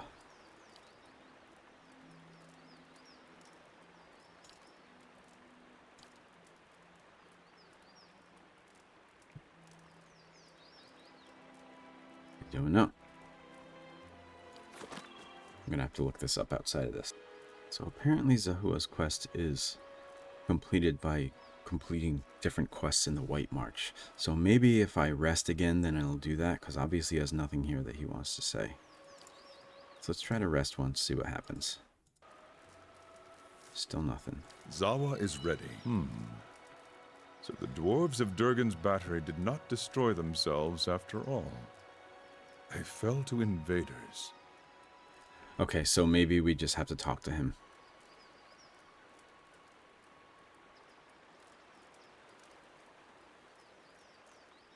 Perhaps, but they seem to have left much behind. We have discovered things thought to be lost. Their influence may yet persist. His eyebrow perks. But we have seen no invaders, and the battery was shut. Did they come only to destroy the dwarves, and then leave? Zahua is ready. A hopeless battle was waged in Durgan's battery. They seemed to know that their deaths had come, yet many fought on.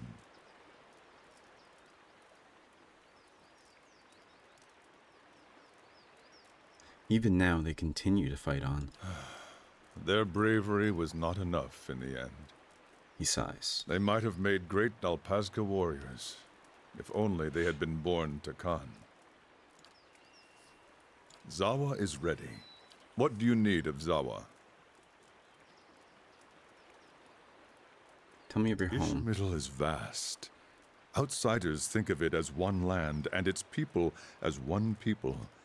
But if you walk across it, you see that there are many Ishmiddles. So that's how it's pronounced, Ishmiddle. The Ishmiddle that the Khan know is rich in soil and water. The crops seem to grow in front of you. We build our homes along the Aki River, and it is good to us. Though every so often it floods, so that the Khan do not forget their suffering. It would not be the rainy season without my neighbor Esley swimming after his escaped goats and nearly drowning. The mirth on Zawa's face buries itself suddenly, as though evading capture. But home is an idea, no more real than justice or honor. My home is here now, wherever I stand. I want to know more about your beliefs. The ways of the Nalpazga can make little sense to an outsider. Who are they, the Nalpazga? We are the warriors of the Takan. Nobles, peasants, it does not matter. We are souls caged in flesh, nothing more.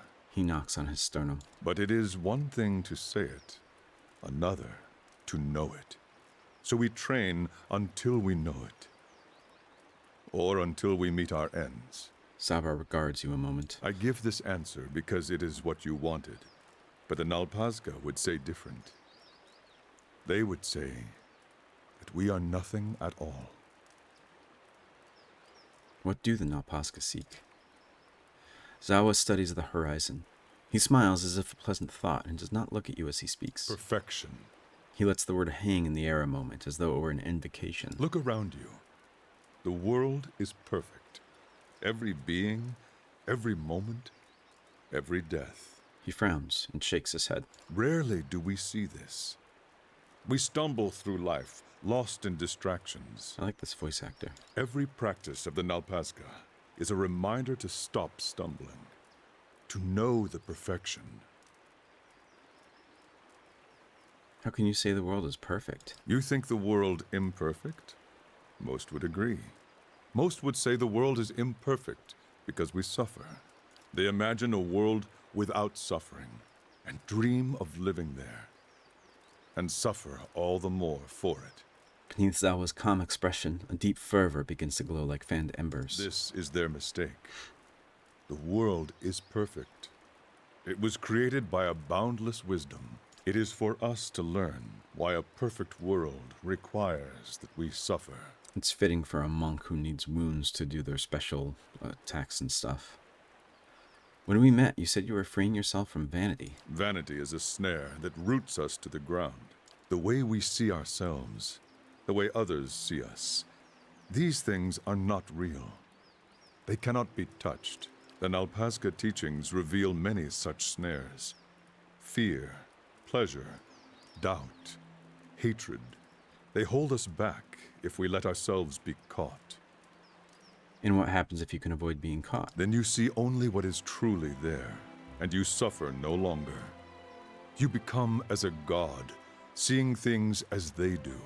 Zawa speaks as one recalling a fantastic dream. If you can loose yourself from the snares, then you are free. Tell me about your scars. I meet people on the road and they pity me. I have come to find it endearing. They see so many scars, and they wonder, how can the man beneath not be broken? He runs his fingers over the puckered remnants of a gash on his left forearm. A scar is a wound that heals, a living reminder of our power over suffering. They cause no pain, only the echo of pain, which cannot hurt you. Show me a scarred man, and I will show you a man who can overcome. Why had you eaten snowcap when we met? The Malkachoa? At any time, it is rare that I have not eaten some. When you first try it, it seems a beautiful fantasy. You see colors you have never seen, meet creatures that are not there. With practice, you see that all it does is show you reality, the essence of all things, how they are alike and connected. I have watched trees grow and wilt before me. I have tasted meat and known the animal's life as if it were mine. He leans in conspiratorially. But the Malkachoa often causes the stomach to empty with great violence, so it is not for everyone. I wanted to ask you about something else. You would ask much of one who knows little. Let's keep moving. All right, let's try and rest and see if he says anything.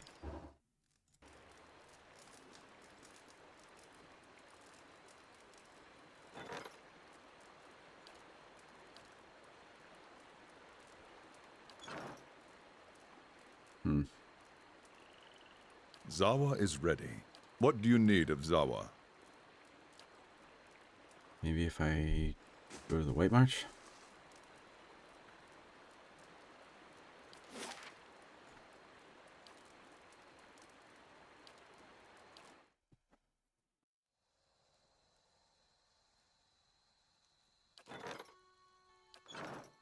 Zahua is ready. What do you need of Zahua?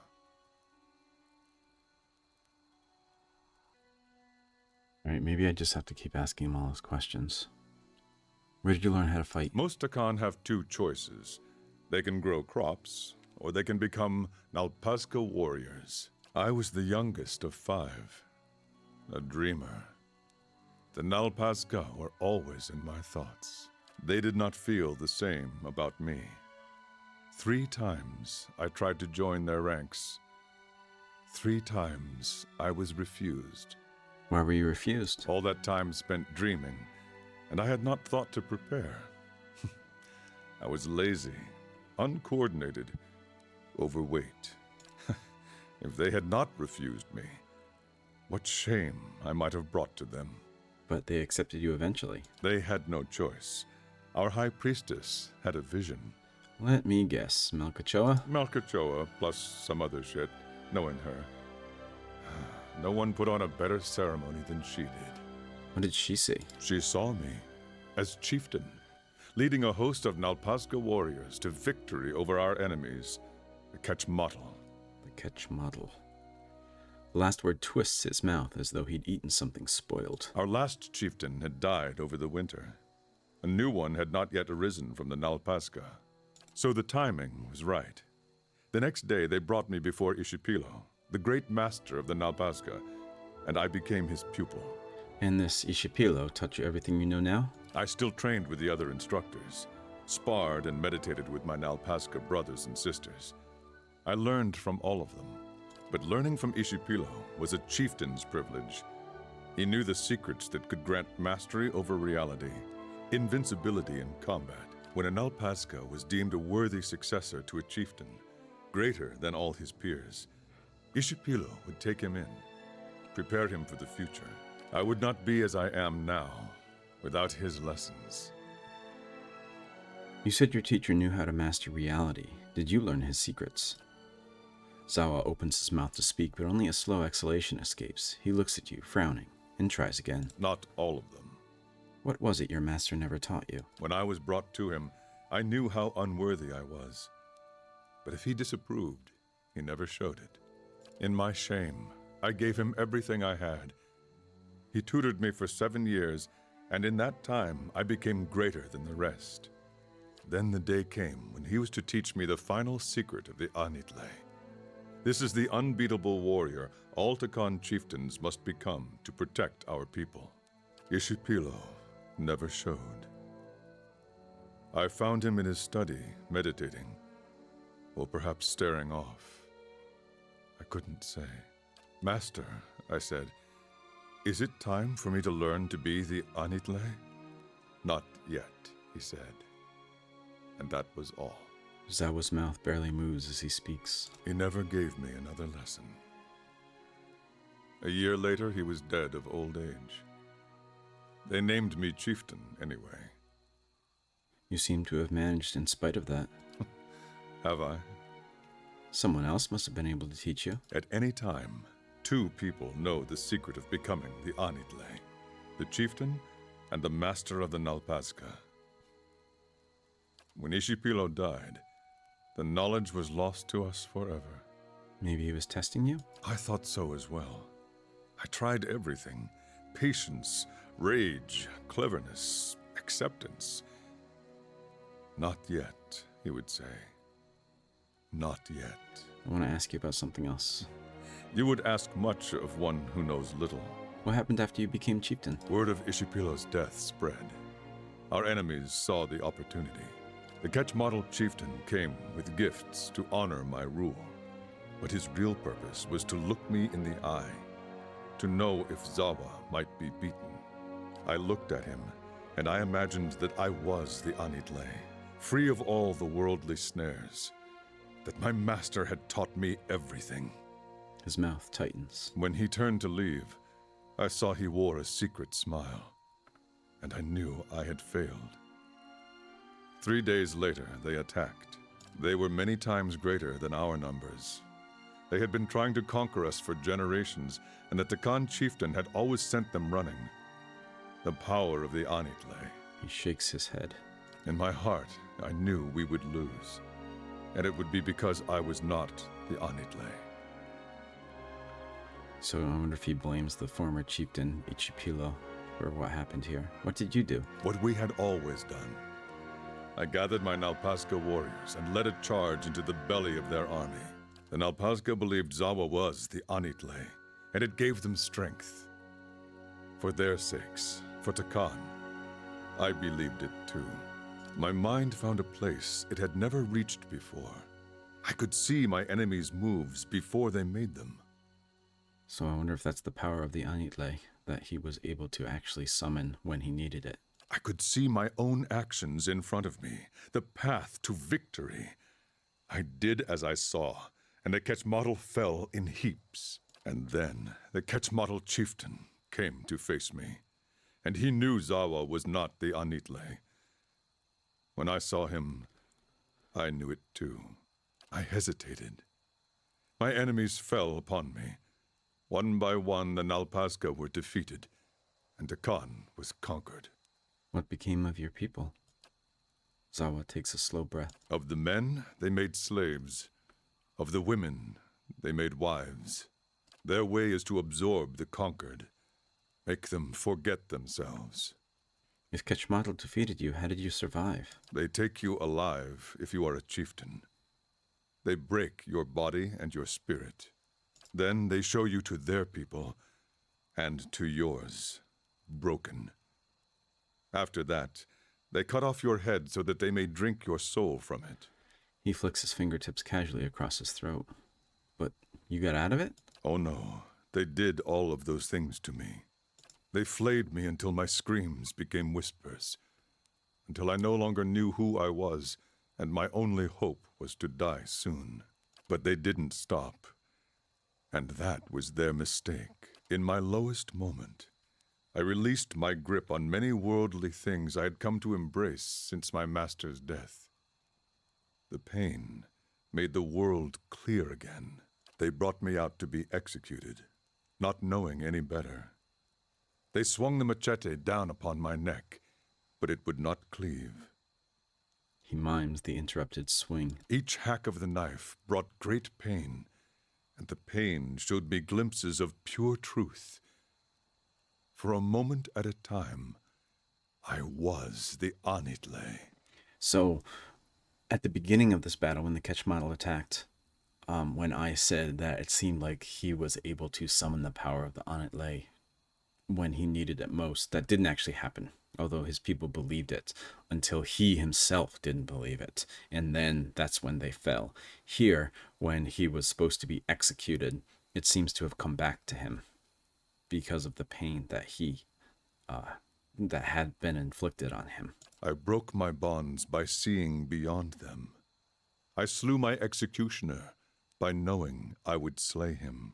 Were you able to free your people after that? All at once, Zahua seems to deflate. No. When the pain faded, so did my enlightenment. But it was enough to make my escape. I swore to return when my soul was ready to defeat the Ketchmotl. When I had rediscovered my master's lost secrets. You said you were sworn to liberate your people. Did you ever free them? No. I searched my empty homeland for any trace of Ishipilo's knowledge, but I knew he had left none. It would have been too dangerous. When that failed, I began searching the land to see if knowledge of the Anitle had come from abroad. I visited temples and monasteries. All the while, Zahua was trying to find the answer within himself as well. Meditation, Malkachoa, 1,000 practices he had learned as Nalpazga, or dreamed on his own. He becomes nearer to the Anitle every day, but his soul is not free. He is not the Anitle. Why not try to free them anyway if you're close? The final step is the difference between invincibility and certain failure. Ketchmotl has only grown over time, swallowed all its rivals. It would take no less than the Anitle to free and protect the Takan now. So he still needs to be the true Anitle. He still needs to do more, even though he's kind of finding his own way. What if you die without rediscovering your master's knowledge? Then the Takan will be no worse off than they are now. But they do deserve better. Is there any way I can help? Perhaps there is. In my journey to Stalwart, I passed through a place that put my soul on edge. I don't know what it was about the place, but I had intended to return there after I'd fulfilled my pledge to Stalwart's mayor. The answers I search for now are of the soul, and such resonances should not be ignored. I believe the locals call the place Whitestone Hollow, that lies east of Stalwart. I would return there and explore its energy if we should pass that way. You would ask much. All right, so now we finally got his quest after all that, and we have to travel to Whitestone Hollow.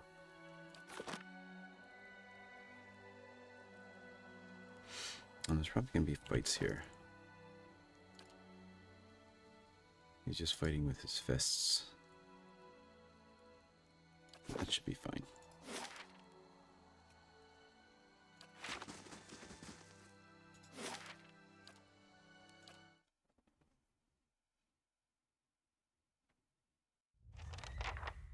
Search for and pursue the spirit lion.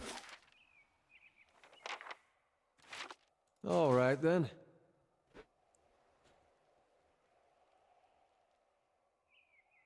There is a spirit lion there, just ahead. Can you see it, Watcher? Zahua's wide-pupiled eyes track the movement of some unseen animal. The lion was the symbol of my master, Ishipilo. This is a sign. Has he come here at last to teach me what he would not in life? To be the Anitle.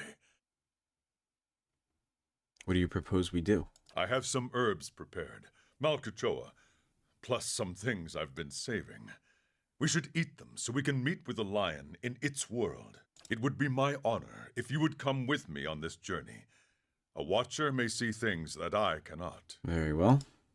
Zahua looks to the rest of the party. That goes for everyone. I would welcome the presence of friends. He pours a scattering of leaves and mushrooms into a cupped hand and holds them out for others to inspect. I'll try anything once. Bunch of times if it's good. Maybe I could just inhale a few of the spores. Don't tell my kids. There are simpler ways to understand the world, monk. A single stroke of my staff would do, but very well. Are you ready? Yes, let's begin. Zahua distributes his mix of herbs, keeping a generous amount for himself. The plants give off a variety of strong, conflicting odors, some sweet, some acrid, and at least one that induces immediate sneezing. Their appearances are largely unfamiliar to you. You drop a handful of the mixture into your mouth and chew. The taste is dull and earthy at first, but within moments of chewing it becomes powerfully sour, then sweet like nectar, and it begins to take on a new character that's unlike anything you've ever eaten before. Your vision swims, and you see the world in a different, more vibrant spectrum. Zahua takes one look at your expression and laughs. You are ready.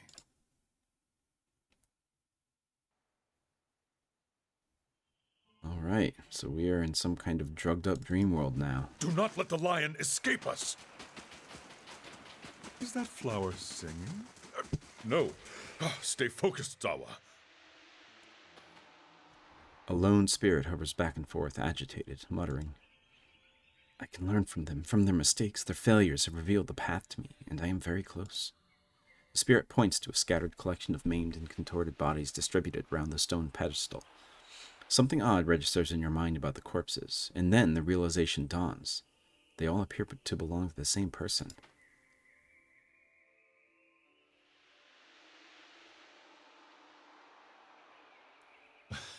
I wouldn't be so sure. What are you getting close to? On that pedestal you see before you. The one with the bodies. A shiver of irritation ripples over the spirit. Yes, the one with the bodies. As I was saying, on that pedestal you see before you, I placed a gem for safekeeping. You have never seen such a perfect gem. I regretted leaving it behind almost immediately. It has been my every waking thought ever since. Why do you want it? It is all I have left of something that was important to me. Very important, by the look of it. I might be able to get it for you. The spirit seems to consider this. Wisps of essence dart in and out of its shape like bolts of electricity. That would be most welcome. Can't we fetch it? Can't we watch him fetch it once? Maybe pick up some pointers? That's what Adair said. So I need to retrieve the spirit's gem. What is this that so many have died to approach it? So that trap is still there. I'll take a look.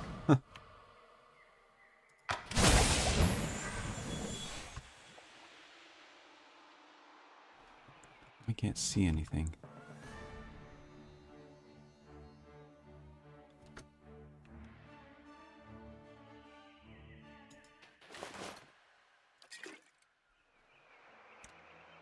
Step lightly. Oh, come on.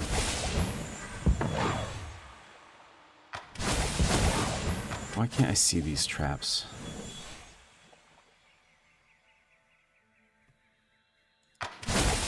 Yep.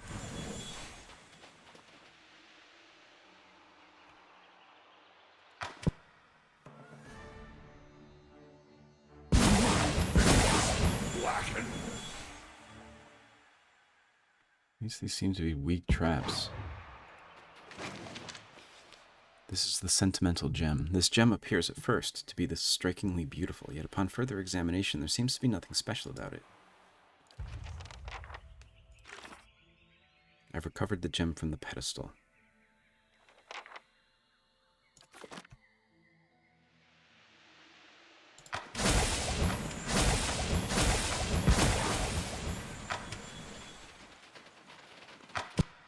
My God. I feel weak.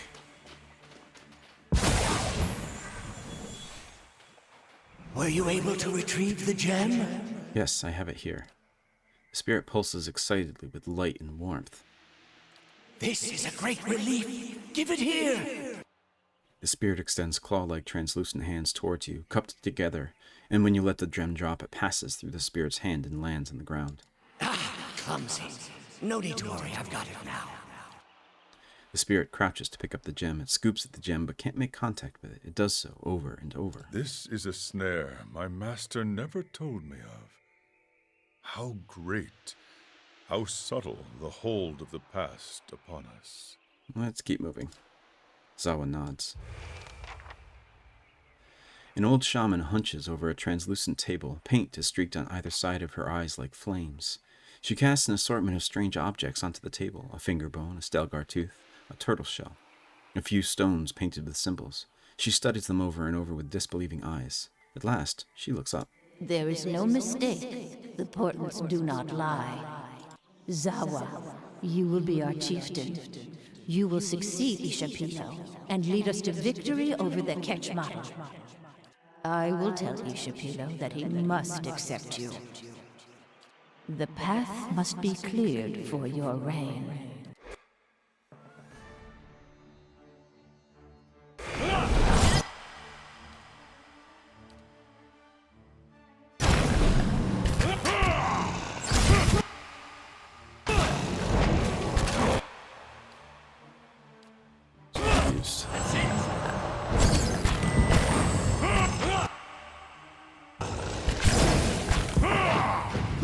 You're not.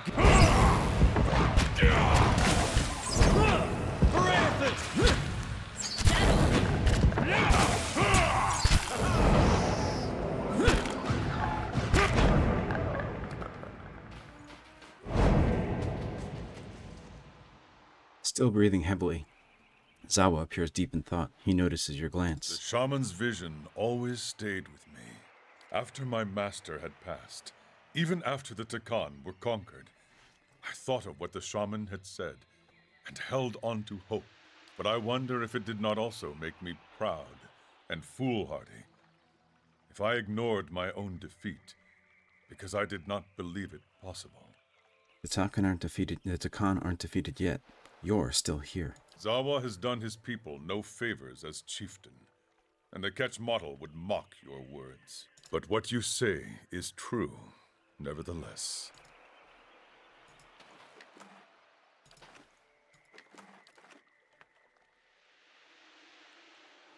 There's been a new update to the...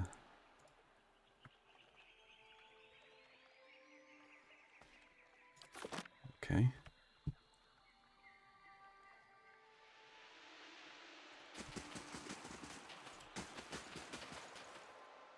Grass ripples and heaves like the flank of a breathing animal.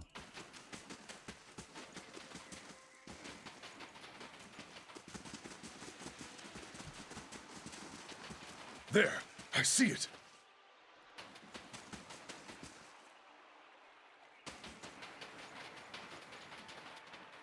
You gaze at the stone surface and find yourself reflected there, your eyes as bright as stars.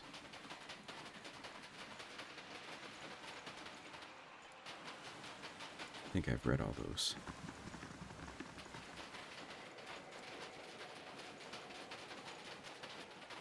Does this map still look like white? No, it's still the same. Isn't Did sure. you see where it went? Haggard man. The man's face is weather-beaten and his eyes are sunken deep into his skull. He speaks with great effort, his voice dry and grainy. Will you help me? Water. From the waterfall, please.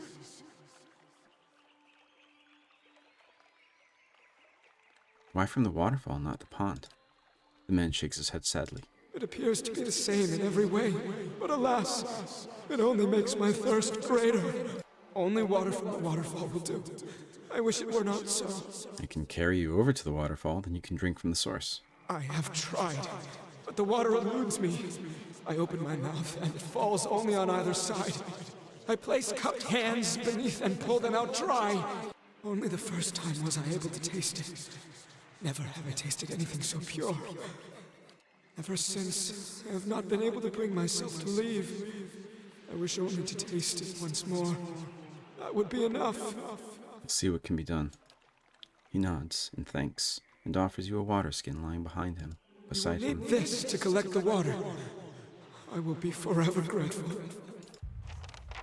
Fill the water skin with the water from the waterfall.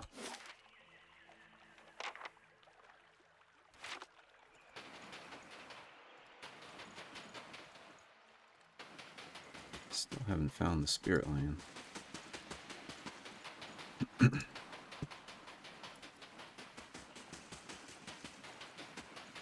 Spirit antelope.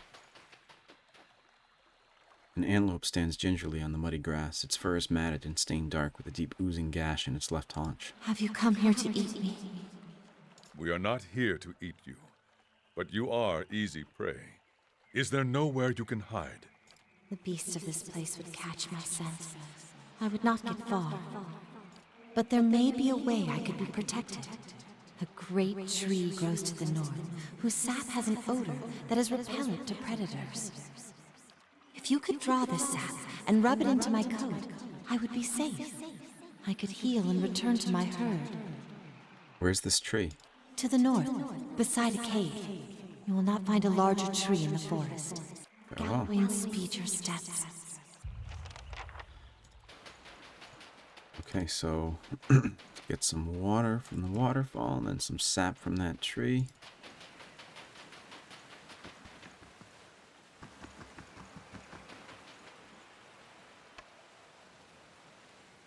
Water flows from a pool at your feet upward onto the rocks above, as though time itself were flowing in reverse. It sounds more like a stream than a waterfall. That'd be why he wasn't able to drink it. Examine the water. The column of water is clear and pure. Its flow is steady but not torrential. Other than the direction of its course, it seems ordinary. Gather some water in the water skin. You place the skin in the water and invert it, filling it steadily. Almost immediately, the water around your hand begins to roil and hiss. You feel an excruciating, burning pain as the water begins to eat away at the skin of your fingers. Yank your hand back. In your rush to pull away, the water skin slips from your fingers and lands in the pool. Zahua lunges for it and snatches it before the waterfall can carry it skyward. Without hesitating, he thrusts it back into the waterfall, smiling placidly as the water boils away his flesh. He breathes a relaxed sigh like a man relieving himself. When the water skin is full, he pulls it back out and corks it. Your hand, in the meantime, appears to be perfectly intact. There's not a mark upon it. The whole trail appears to have been an illusion. Okay, so we have it filled.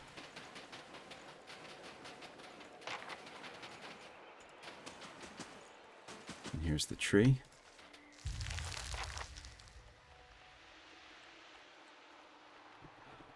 Repellent tree sap added to the stash.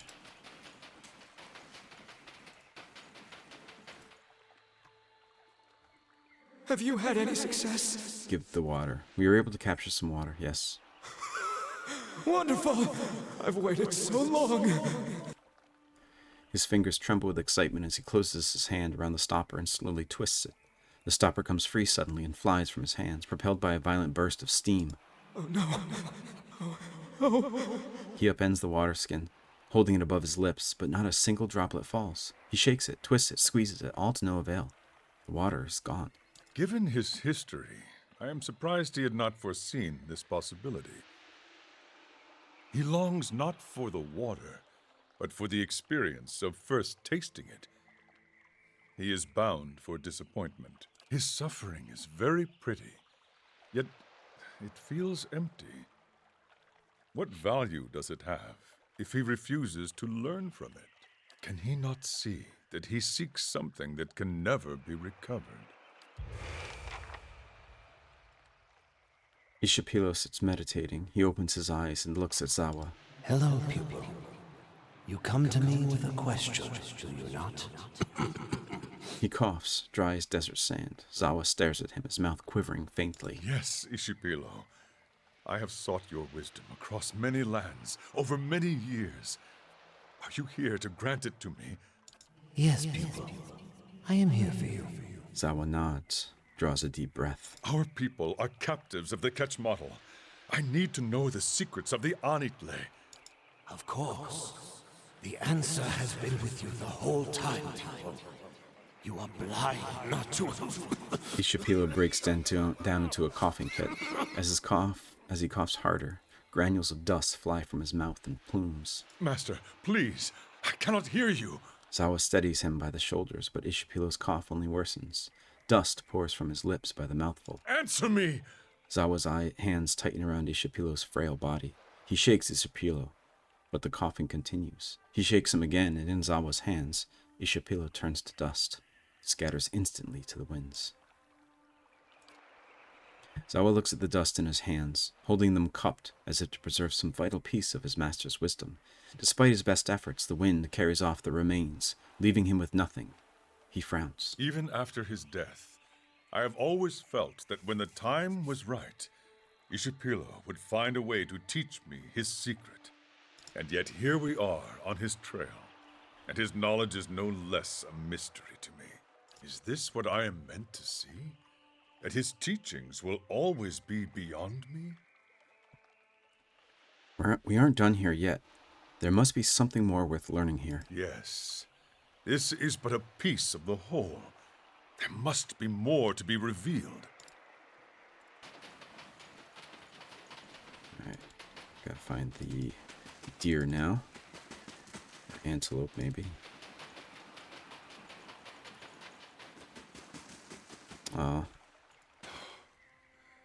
We are too late. The wolves have come. It was a mistake to leave the animal here, unprotected.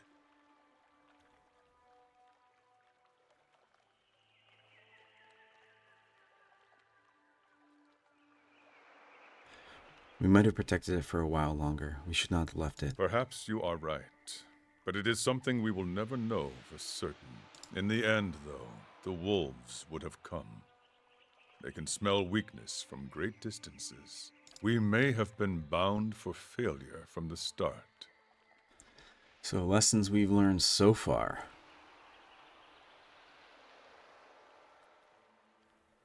The haggard man was searching for something he could never find again, and he was destroying himself because of it.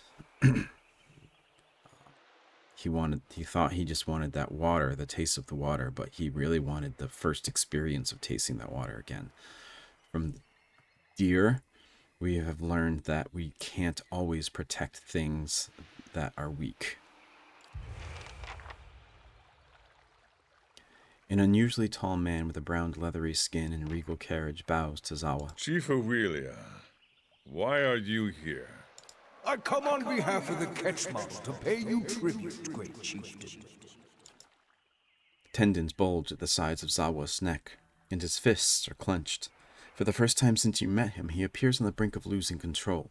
He speaks through gritted teeth. You have come to see if I am ready to protect my people. The Ketchmodel chieftain smiles, baring glistening teeth. Well, are you?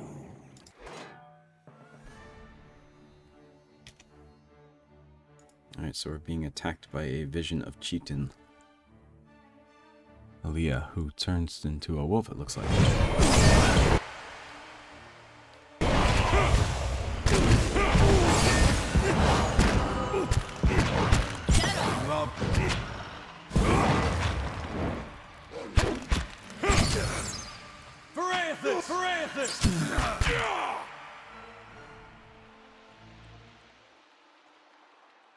Zahua contemplates the body of his enemy.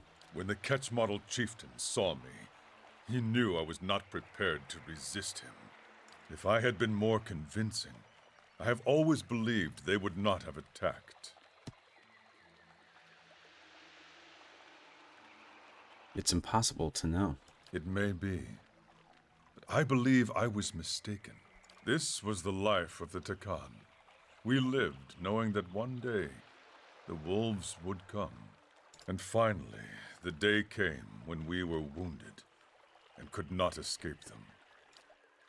Zahua shakes his head and smiles bitterly. I have been caught in a snare, worrying over things that could not be changed. These visions shame me with their truths.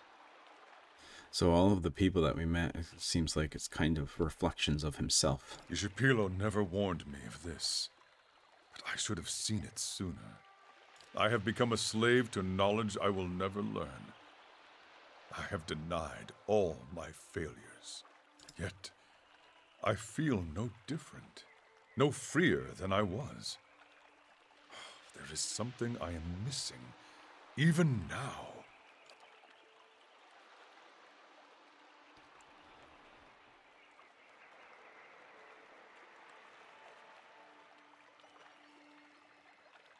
This may be our answer.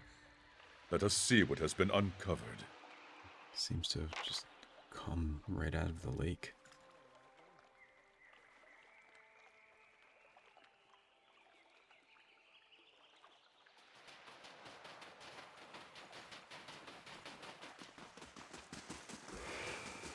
You must come with me at once. This is an image of Zahua. Zahua, you should not be here. If you are caught, they will execute you, and they will not fail twice. I do not care about my life, Namaltia. I come to liberate the Takan. We will unite and revolt. And who will you unite? Our men are dead or broken. Their labors were too cruel. Our women are mothers to catch model children now. The Takan live only in your mind. Zahua stands in silence, staring where the apparitions had been. Did that really happen? Some years ago, Zahua considered that he might never learn Ishipilo's secret, but he had vowed to return to his people. And so he did. He journeyed to Ketchmodel, and while their warriors were off raiding, he spoke to the surviving Takan he found there. What was that about? An argument Zahua had with someone once. Nothing came of it. Who was that woman? She was a Nalpazca warrior, eldest daughter of the shaman.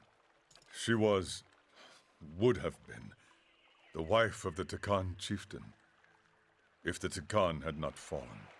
You never told me. For once, Zahua seems unable to meet your gaze. Zahua has never spoken of it to anyone. His face is tense, his skin lacking its usual smoothness. He looks old. He waited too long in returning. If there was a time to liberate his people, it passed long ago, while he searched for the secret of the Anitle. Why did you continue to search if you knew you'd failed? Oh wait. I am going to do that one.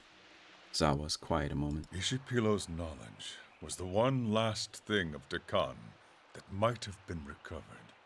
But I see now that I was caught in a snare. The gem, the antelope, the waterfall. Their lessons were not about Ishipilo's secrets. They were about my vow to return to the Takan. He's quiet again. His eyes search the ground, then seem to fix on something. You look down but see only a small worm burrowing into the earth near his feet. He stares in that direction for a time, then, slowly, he looks up at you. The time of my people has ended. There is nothing more I can do for them. The words seem to surprise him.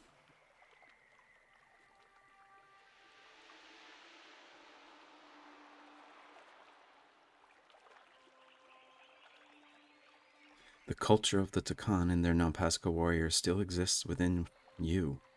You can still carry it forward. Their time on Aora was too brief. There is much the rest of the world might have learned from them. Much that I might yet share. Zahua looks around and smiles flatly. The dream fades around us. I believe it is time to return. The brilliant colors around you seem to dull. Shifting objects settle into their true forms. Zahua appears the same as he always has. The same shredded skin, the same fluid posture. Only the look in his eyes has changed. Zahua was granted Anitle. Quest completed. Secrets of the Takan.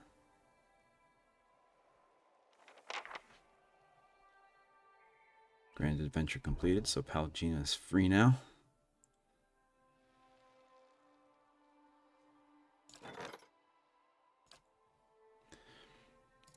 This is Maybach's Morning Star. Azuro is offering to sell it to us. It's a unique Morning Star. The Paladin Maybach was called to an ancient forest by a vivid dream. In this dream, he watched a tree grow from a seedling to the tallest tree in the forest, only to be felled by a lightning strike.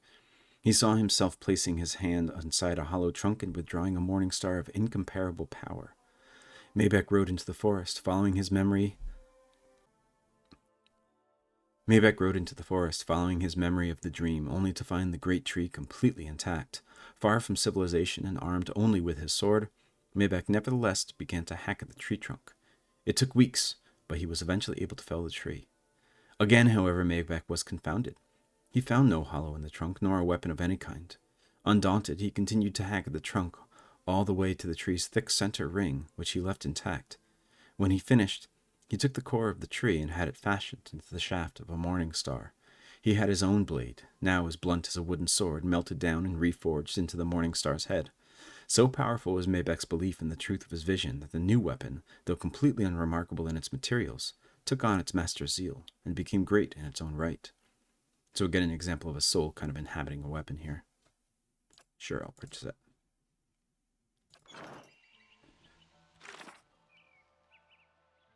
Zahua seems to have freed himself from the grips of the past he's denied for many years.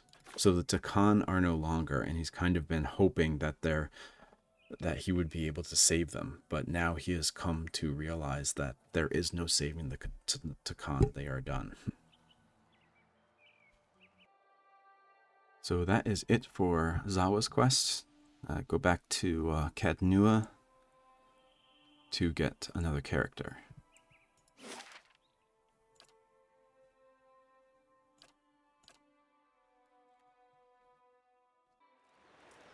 Last thing the Deerwood needs is another foreign colony.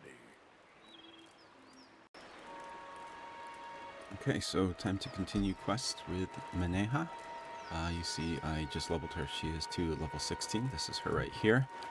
Taking a look at the quest, we'll see that Maneha's quest is called The Burden of Memory, and the first thing we have to do is journey to the Abbey of the Fallen Moon. It says Maneha, a gift-bearer of Andra, seeks a hidden abbey where Andrites leave things to be forgotten. I've met a gift-bearer named Maneha. She's looking for the Abbey of the Fallen Moon, a secret Andrite temple where Maneha has been ordered to dispose of several tokens. She's joined me in the hopes that we'll visit this place during our travels. We've already been there, so hopefully this ends up being fairly simple. So let's head up to the journey of Abbey of the Fallen Moon right now.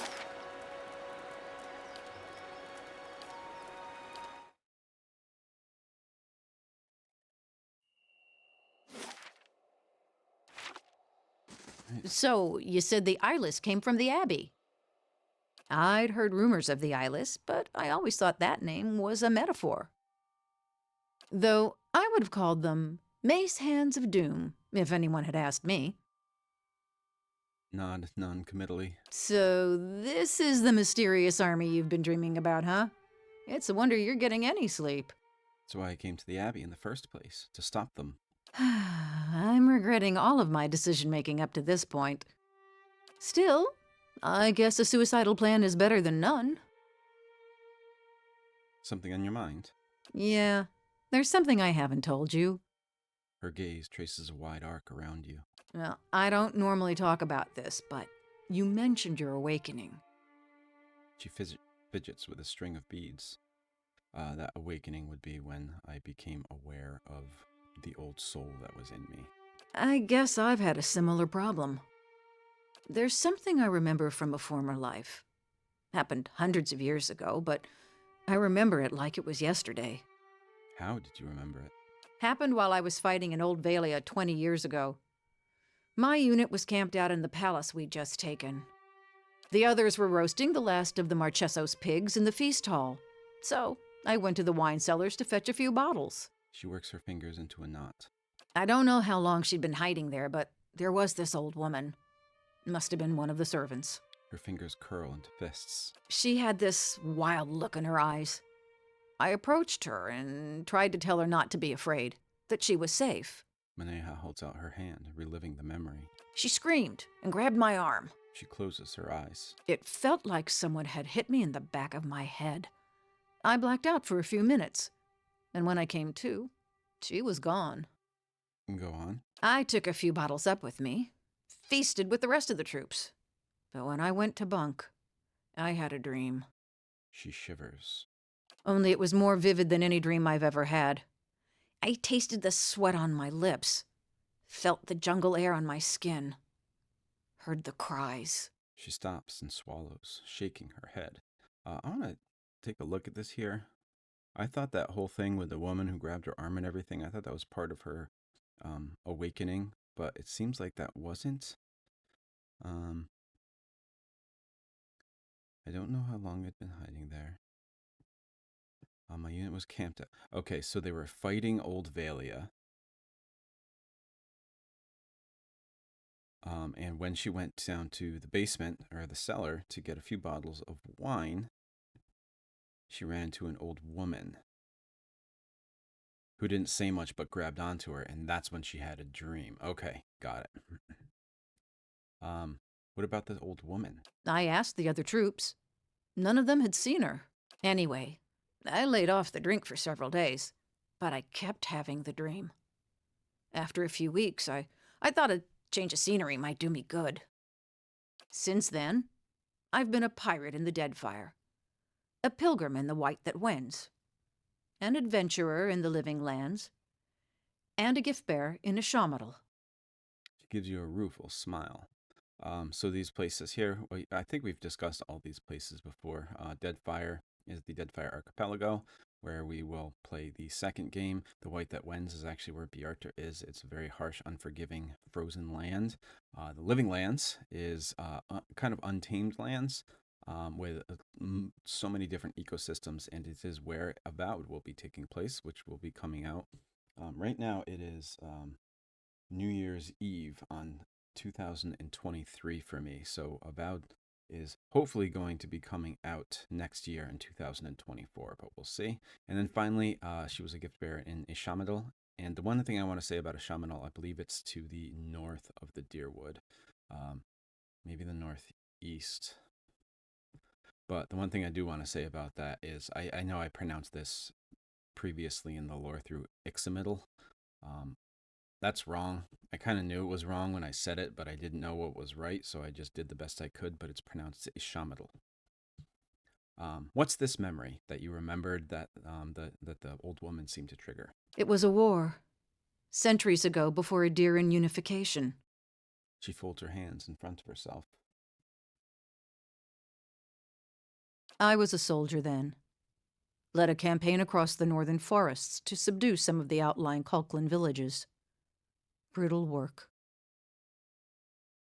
Okay, so she...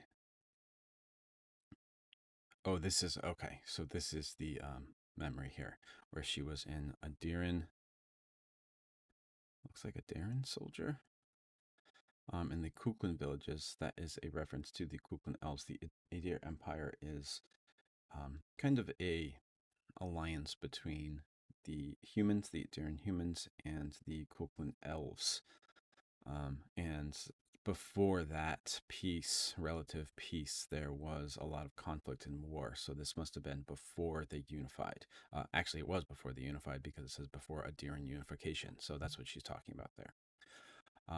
Let's actually ask her what war, even though I kind of just kind of posited on that a little bit. Let's see what she says about the war. This was 500 years ago, when Addir was a folk kingdom on one side and elven country on the other. They fought on and off before they joined. Now the folk and elven rulers marry to keep the peace.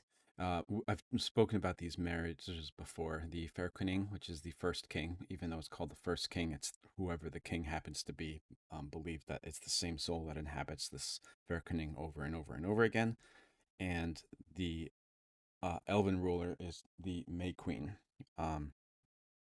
Elves and humans cannot have children together, so it's more of a marriage of political unification than it is of love or to create any kind of heir, but that's what happens, and that's the marriage that she's talking about here.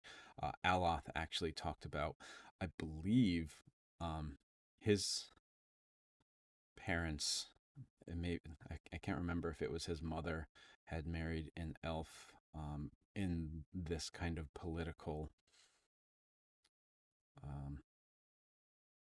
I don't know, maybe I should delete this whole thing about Aloth. Editing me, delete this whole thing about Aloth. Okay, go on. Right, the campaign. Lost a third of my forces to the forest, and another third to the elven scouts hiding in it. By the time we reached the first village, we'd crushed their defenses, and they'd bled us. I just want to see, she's a human, I believe, in this memory.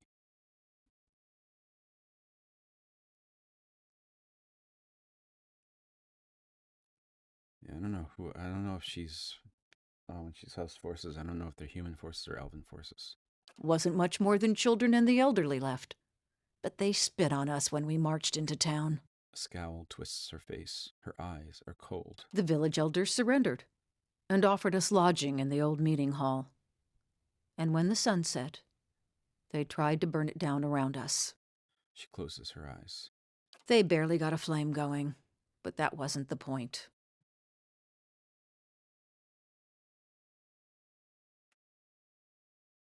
They betrayed you after surrendering?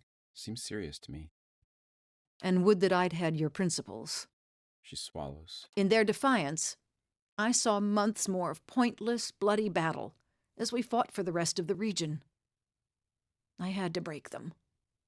And I had to send a message to the rest of the villages.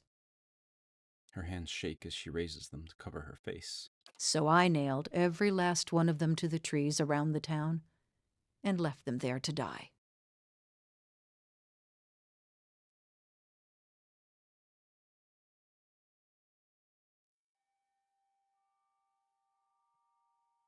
This is the first thought I had. That wasn't you. That wasn't you, Maneha, and I am going to say that. So I've tried to tell myself. I told you I was looking for the Abbey of the Fallen Moon so I could leave something behind. There's a pool there, the Salt Well. It's where gift-bearers leave the heaviest burdens. She pauses. It's said that a person can enter it and leave their own memories behind. There's a distant, hungry look in her eyes. Anyway, we should get going. She shoulders her pack, and you catch a glimpse of something unusual in it. A thick roll of cloth bound by leather.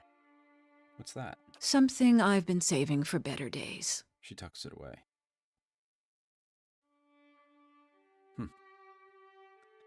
I wanted to ask you about something. How'd you end up in Stalwart? The other gift bearers told me Stalwart was close to the Abbey, so they suggested I ask for directions in town. You mean the other gift bearers don't know where the Abbey is? Like I said, it's one of Andra's most ancient temples, and her followers aren't really known for their records keeping. You're not exactly dressed for the weather. Well, Miss Shamanal's flat as a platter. So when the gift bearers told me Stalwart this way up in the mountains, I thought they were exaggerating. She shrugs. Anyway, I hate packing. I see. Tell me why you really became a gift bearer. I heard about the order from some missionaries while I was in the Living Lands. I'd heard Andra's doctrine before, but the way they talked about the peace of forgetting, washing the old away with the tide, it sounded good. And gift bearers' work, taking to the road, helping people lose their burdens, that sounded good too. Kept hoping I'd find a way for me to lose my burden along the way. That's all for now.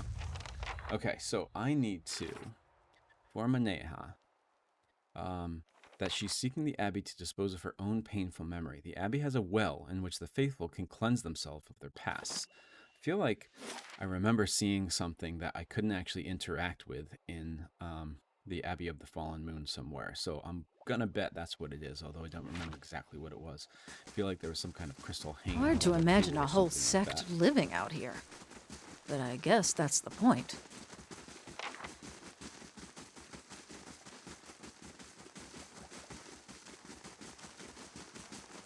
She doesn't seem aware that we annihilated this place. One of many places we've annihilated.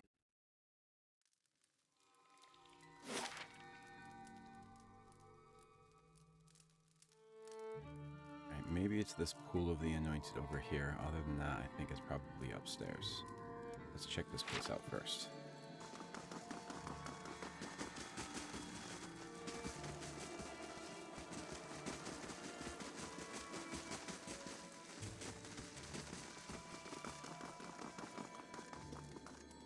Nope. Alright, let's head upstairs.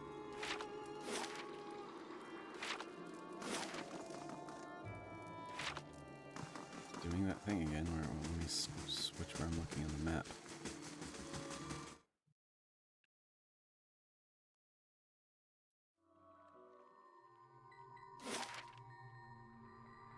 Chamber of the Fallen Moon. Yeah, I think this little crystal thing hanging. This might be where it is.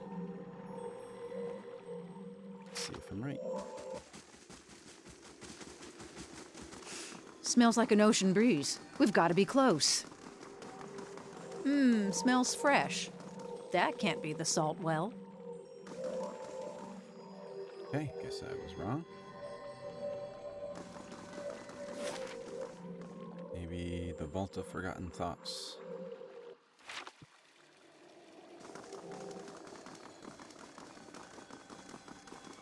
I know that seems obvious, but remember, Andra's all about that, so that doesn't necessarily mean it is the place. But let's see.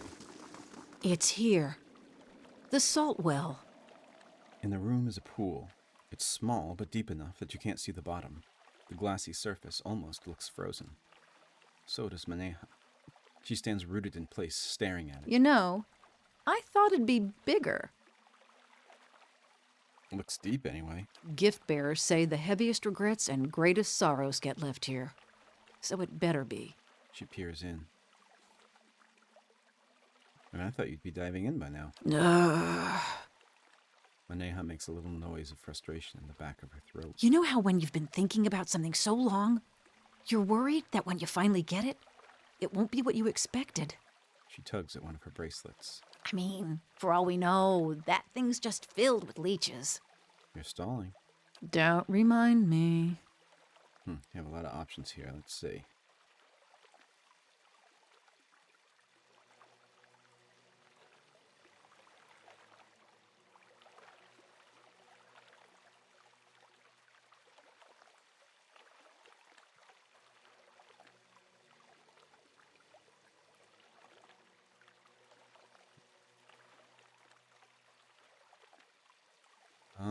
I don't really know what to say here. There's some pretty good options and some options I definitely wouldn't say.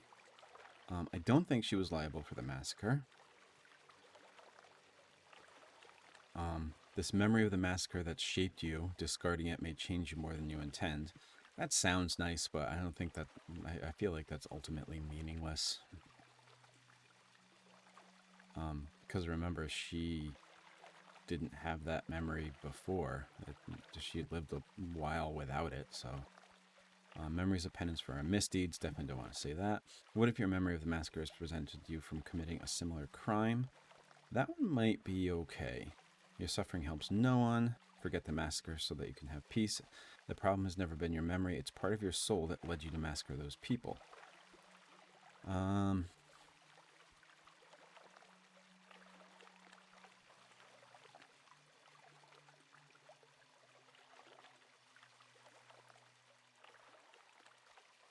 Maybe I'm going to say that. The problem has never been your memory. It's the part of your soul that led you to massacre those people. She closes her eyes and shakes her head furiously. But it's the memory that haunts me. I just want peace. I just want to close my eyes for once and see nothing in the dark.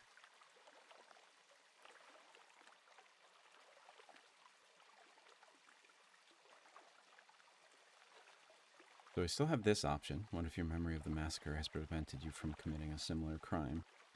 We have this one too. You can erase the memory, but that doesn't mean you'll find peace.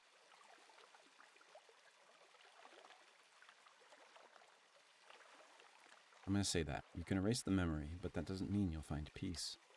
She considers this with a furrowed brow and gritted teeth. At last, she shakes her head. Maybe not. But it's worth a try. She lets out a long, slow breath. Okay. Here goes. She shakes her arms and legs with a jingling of metal. Striding forward, she steps into the pool. Oh, that's cold! She convulses with a sudden shiver, rattling her jewelry. She descends the steps until she's standing in the water up to her neck. I can see her right there, too. I don't know that we've ever seen a person surrounded by this much water in this game. Do you feel anything? I think I'm going numb, actually. She shivers again. This is the right pool, isn't it? She frowns and cranes her neck around the room. This is a temple to Andra. Perhaps you need to give something up? Her eyes go wide and she snaps her fingers. I've got it! She digs through her pack and produces a thick bundle of cloth bound with leather. It's the same bundle you glimpsed earlier. She snaps the leather cords and unrolls the cloth, revealing a wine bottle. Took this from the Marcheso's cellar the night I awakened. Been saving it for a special occasion. Maneha cradles the body and brushes dust from the green glass.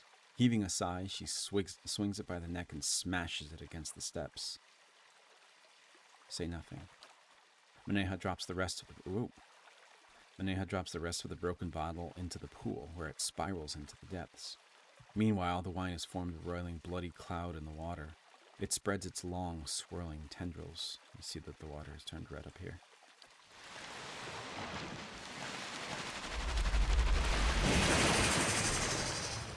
The surface of the pool ripples, and Maneha paddles at the spreading cloud. Crimson tentacles erupt from it, writhing and reaching. Maneha gasps as one wraps around her arm.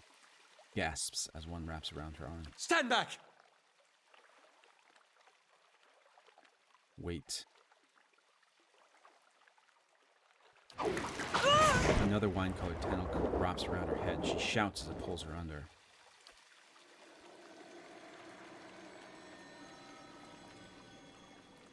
Whoa. Maneha disappears into the pool. You can't see anything through the crimson murk. Except for the blossoming cloud of wine, the waters look perfectly still again. The seconds crawl by. We gotta go in after her! At last, bubbles break the surface.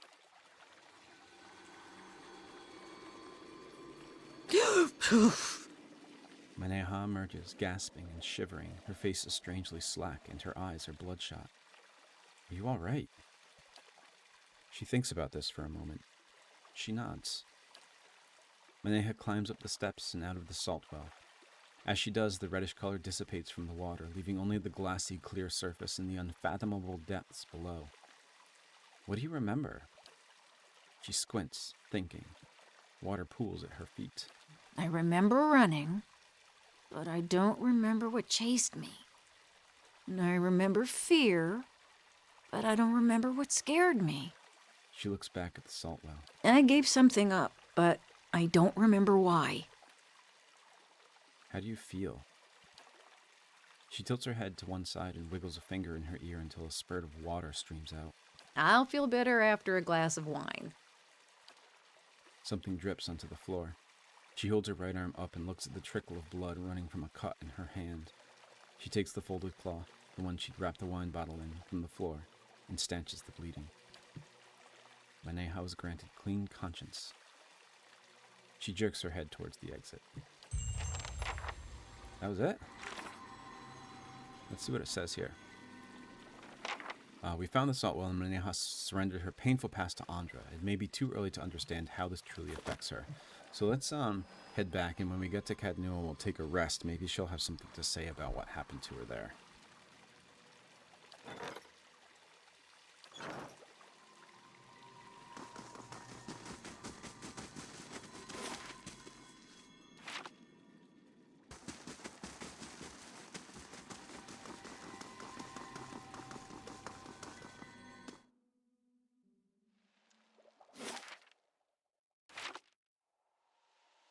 So this act of throwing away things to forget memories, it may seem like kind of more of a ritual than an actual thing that works, but remember that Andra and the gods are real, not in the fact that they are gods in the way everybody thinks of them, but real in the fact that they do exist. So people can actually, like Andra can take memories from people, especially if they are memories attached to a soul, I would think.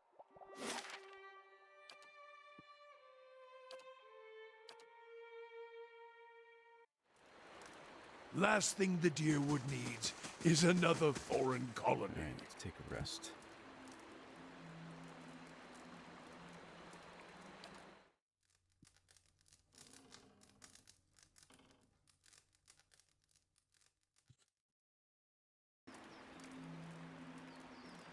She has nothing to say.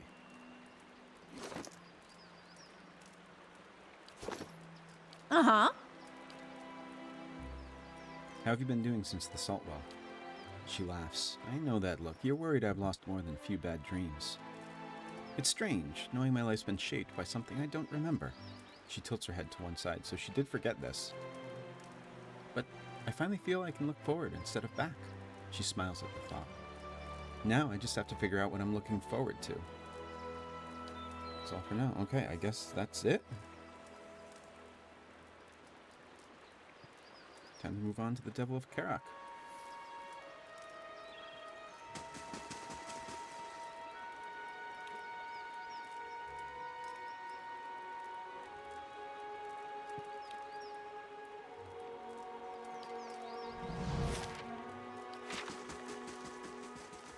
I'll pause it while I level her up. So this is the Devil of Caroc. She is, according to Galvino, she's kind of like an automaton, but she has the soul of a former murderer. So people fear her if they know who she is.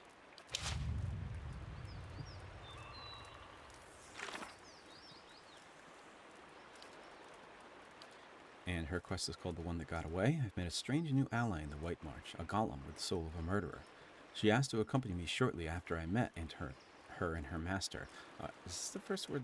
Is this the first time the word golem has been used? Let me just check the bestiary.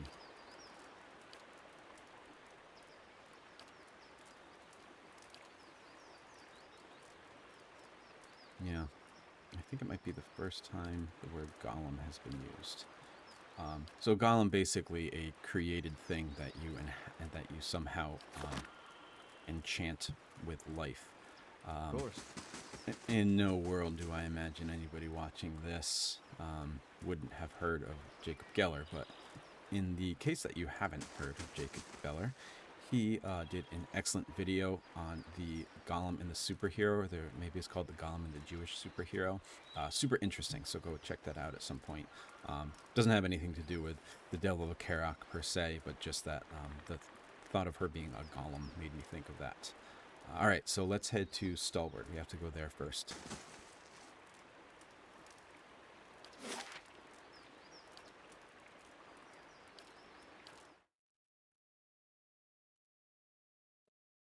Didn't think I'd miss this place. Had that much right.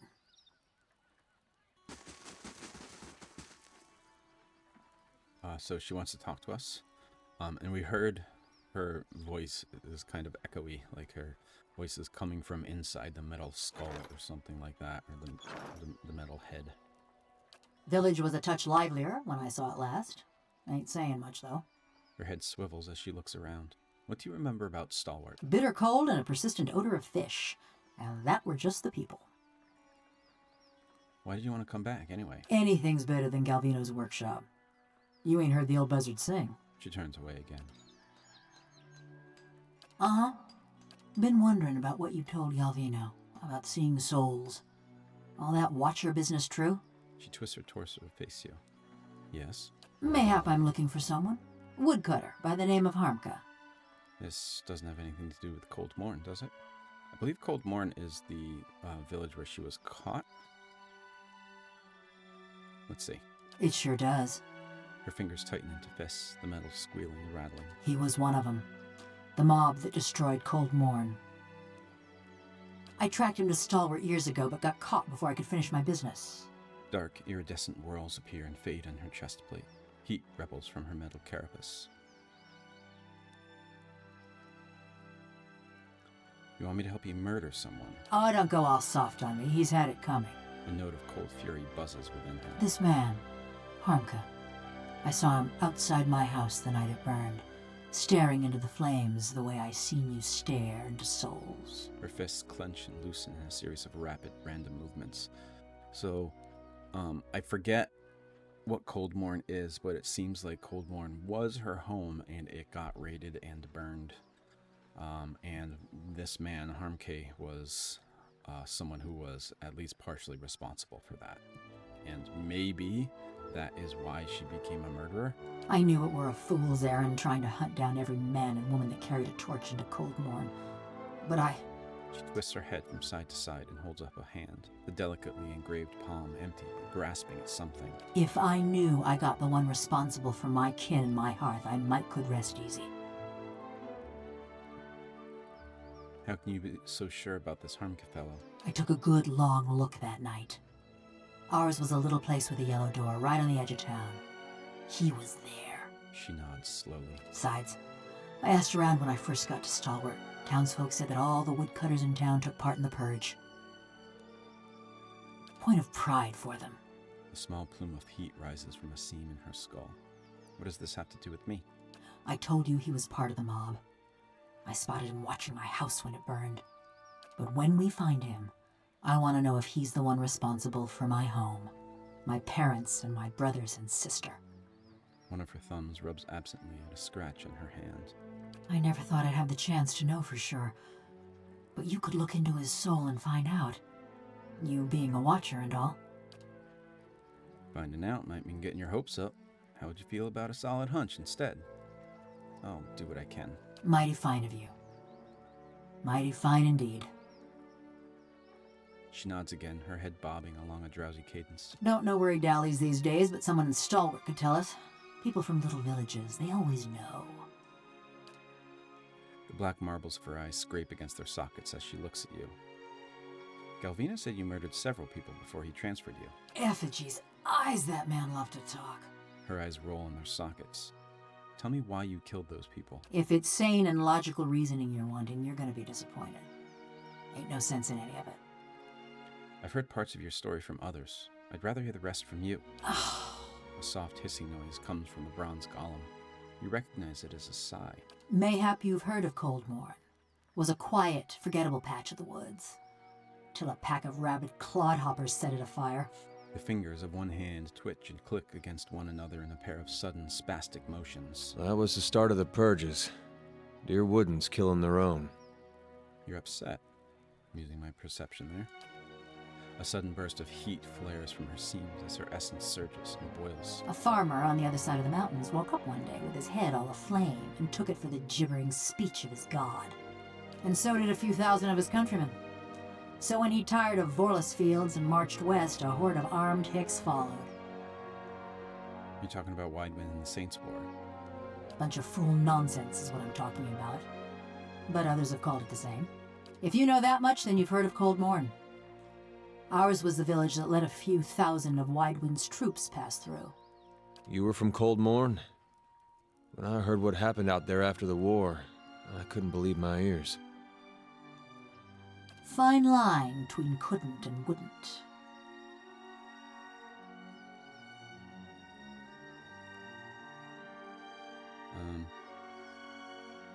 Where's the village? Okay, so I'm gonna look this up. Maybe let her speak, and then I will look up Coldmorn in the guidebook after that. Why didn't you try to stop the raid sirens? They had us clean beaten numbers. Even bumpkins like us figured that. Just look at Mercy Vale. They fought back. And now there ain't one stone standing atop another in the whole village. She sweeps one bronze palm under another, metal screeching. So, the raid sirens would be the ones that were fighting with St. Widewind. So this place, Mercy Vale, must have tried to fight back against the raid sirens, and most of them, if not all of them, died because of that. Besides, we asked the Duke for help. Told him Widewind's troops was coming through the mountains. Seems he had better uses for his soldiers. She crosses her arms over her plated chest. So we let Widewind's soldiers pass. Left him for the Duke to wrangle on his own terms. So Coldmorn was purged in retaliation. Was after the Godhammer made a fine grit out of Widewind, when Deerwoodens were running on rage and looking for something to burn.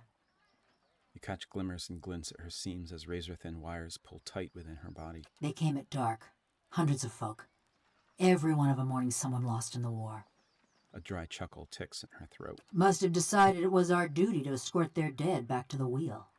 They didn't light their torches till they had us surrounded. Time we saw them, there was a ring of fire closing around us. She pauses, and a mechanism in the back of her skull clicks dully. I woke.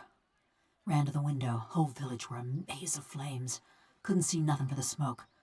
And the screams. Her thumb spasms to a strange, rhythmic beat.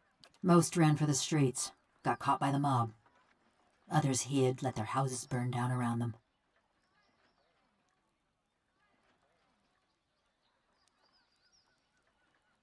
I'm so sorry, that's terrible. So, seems here that Coldmorn was kind of in the way of St. Widewind and the Raid Siren army. And rather than fight back when they came, they just let them pass. They asked the Duke for help. they didn't get it, so they just let the Raid Sarens pass. But because they let the Raid Sarens pass, the Duke and the Dear Woodens later took their revenge on Coldmourn, blaming them for letting them pass. So yeah, I'm so sorry. That's terrible. You're the only person in the Deerwood who thinks so.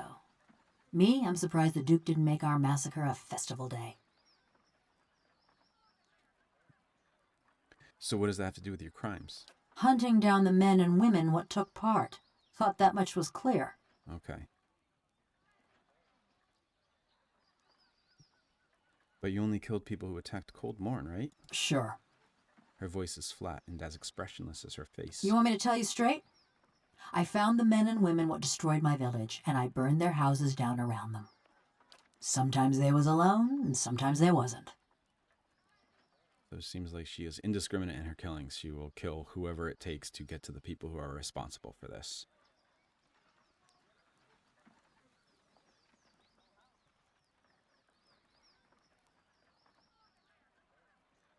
What exactly did you hope to accomplish? It were a mob that destroyed our village, but it was just one man that burned my family's house. Kept hoping I'd get to him as I was working my way through the rest of those maggots. No matter now, I suppose. A sigh rattles out of her bronze skull, but her essence whips and twitches, as restless as a cat's tail. Seems like we're done with that part. You and Galvino had an unusual relationship. Only kind to have with someone like him. Or me. How long have you two known each other? Around about 13 years. Too long, you ask me. He claimed he made you? He'd spread butter on bread and claim he made something. Never been accused of modesty, that man. Her eyes roll wildly. As a reminder, Galvino is the man who lived in the cabin, and he was doing a bunch of experiments on constructs and stuff like that. And when the experiments would fail, he would blame the constructs or the soul, not himself. And obviously here he takes the credit whenever things go well. I think that's what she's hinting at here. He managed to stuff my soul into this heap of bronze, true enough. Maybe that makes him a genius. Also makes him a son of a bitch. She drums her fingers along one scratched bicep. What exactly did you do for him? She regards you for several seconds. She shrugs. Looked after his tools, cleaned the workshop, swung the sledgehammer. Oh, and snatched up travelers for his soul tinkering. And that's how he gets the souls. Those other golems, you mean? But don't you worry. They were all bad folk.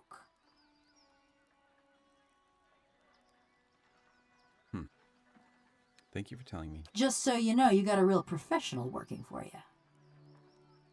Did you ever consider murdering him? Every day. Just kept putting it off. It's not like either of us was going anywhere. You resent him. No other way to feel about the man who flayed my living soul. Metal squeals as she shifts her folded arms.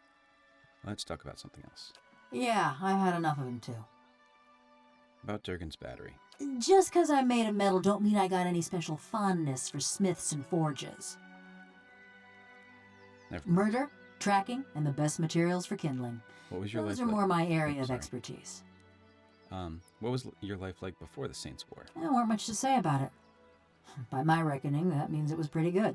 She nods thoughtfully. Ma was a trapper, taught me to set snares and dress game. Dad was a tinker. I never had his patience, but it were fun to watch him work. My brothers and sister, they was good folk too. Part of me's glad they ain't here to see me now. Her face is as blank as ever, but her essence ebbs and writhes. She turns away. That's all. Alright, let's see if I can find a mention of Coldmourn in the history of the Deerwood. Okay, so this is from the section on Widewind's legacy and Saint Widewin. It talks about how Saint Widewin came to be. He was inhabited by Aethys. People started to follow him. And then it says, Widewin and his army marched southwest, promising to liberate Deerwood in a religious cleansing that would open up their eyes to the truth. That's in quotes. Military forces gathered at New Hamar to assess the threat and meet Widewin in the field of battle. Deerwooden forces held their own in combat, even striking decisive victories in forest territories with the help of Glenfathans. The vanguard of Widewin's army fared significantly better with Saint Widewin at their head. Drawing on the power of Aethys, Weidwin conjured beams of light that incinerated his enemies by the hundreds. He took a share of damage during the campaign, an axe to his shoulder, a spear to his back, but he never fell in battle, and his wounds healed with inhuman speed. Weidwin's army traveled west through Coldmourn unopposed. Pious and fearless leaders made no effort to stand in their way. Though lives were spared, Coldmourn's inaction cost them a debt in honor that has yet to be repaid. This early and effortless victory set a grim tone for Dyrwood's chances as Weidwin continued his march. Word came to the Dyrwooden defenders that Weidwin had his sights set on Halbig's citadel. Resolved to end the war, a team of priests and engineers devised an explosive intended to obliterate the rogue deity. Followers of Mogren contributed in the construction of an enormous bomb that became known as the Godhammer. So, Coldmourn here, the story about Coldmourn is that they were kind of like a traitor to the cause or something like that. And we see here from the Devil of Caroc story that that is not the entire story. Coldmourn did that out of self-preservation, not because they were trying to, they were on St. Weidwin's side or because they were traitors or anything like that. They did that because they were farmers and villagers, and they were opposed by an army that vastly outnumbered them, and they didn't all want to die. They saw what happened to the place called Mercy Vale. But what history has recorded is that Coldmourn betrayed the Dyrwood, and so they had to pay for their crimes. And that seems to be what's happened here. People came, destroyed Coldmourn, and the Devil of Caroc took that personally, and she wants to take her revenge on the people that did it, especially the man, this Harmke, who was responsible for her family's death. So this is a very interesting example of how history can be rewritten by the winners, by the victors. You often hear that history is written by the victors, and this is a case of that. The Dyrwood won the St. Weidwin's War. They destroyed Aethos as they did so, and because of that, they got to tell their story. And their story is that Coldmourn betrayed them and deserved what was coming to them. Okay, thank you. Don't know why I said thank you, but yeah, that's very interesting implications there. We got a major adventure.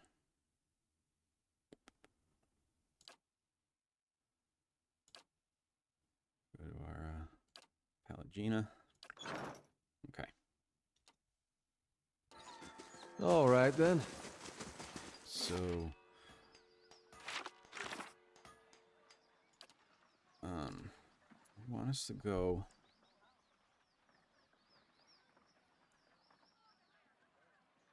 Okay, so we need to just kind of ask people in Stalwart. Let's start at the Grave's Rest.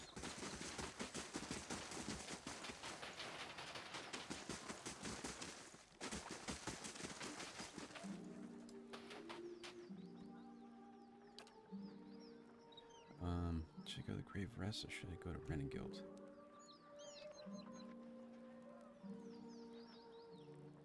Let's go to Grave's Rest.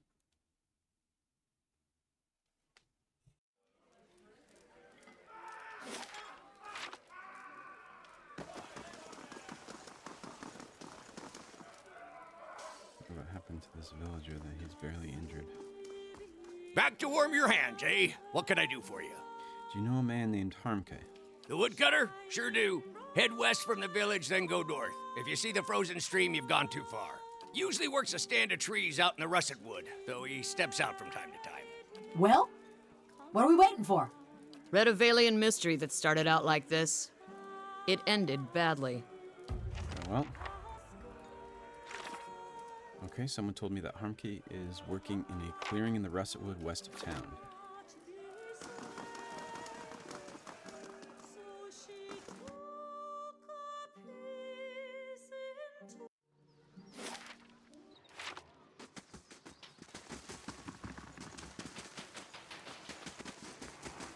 Oh. Captain Agni. A few town guards stand arrayed around a sprawled corpse. One of them turns as you approach, giving you a nod. You've got an uncanny sense of timing, Lord Biarto. This one here has been after you all day. Amateur. Excuse me? This woman was going about town asking about your whereabouts. Not in the polite sort of way either. She got nervous in a hurry when we happened by and nearly took Royland's head off. I've never seen her before. Doubt you missed out much there. I suggest having a look at what she was carrying. See if you recognize anything. New quest, the Phylactery's Promise. Examine the assassin. The assassin has been killed, but that's no deterrent to a watcher. Perhaps I can find some clues as to why this person was sent after me. What is this?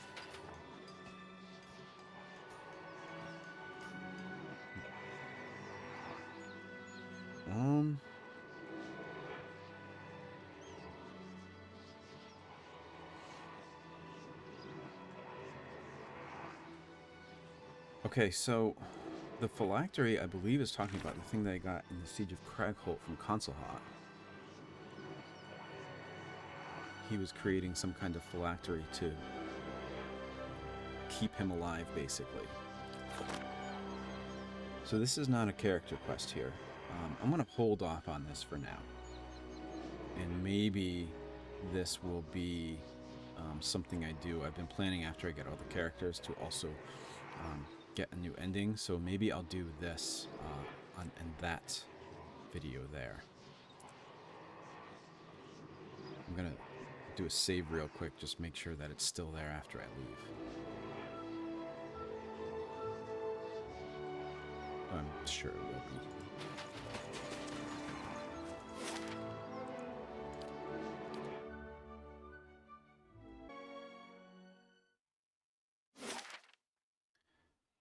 Something about a stream.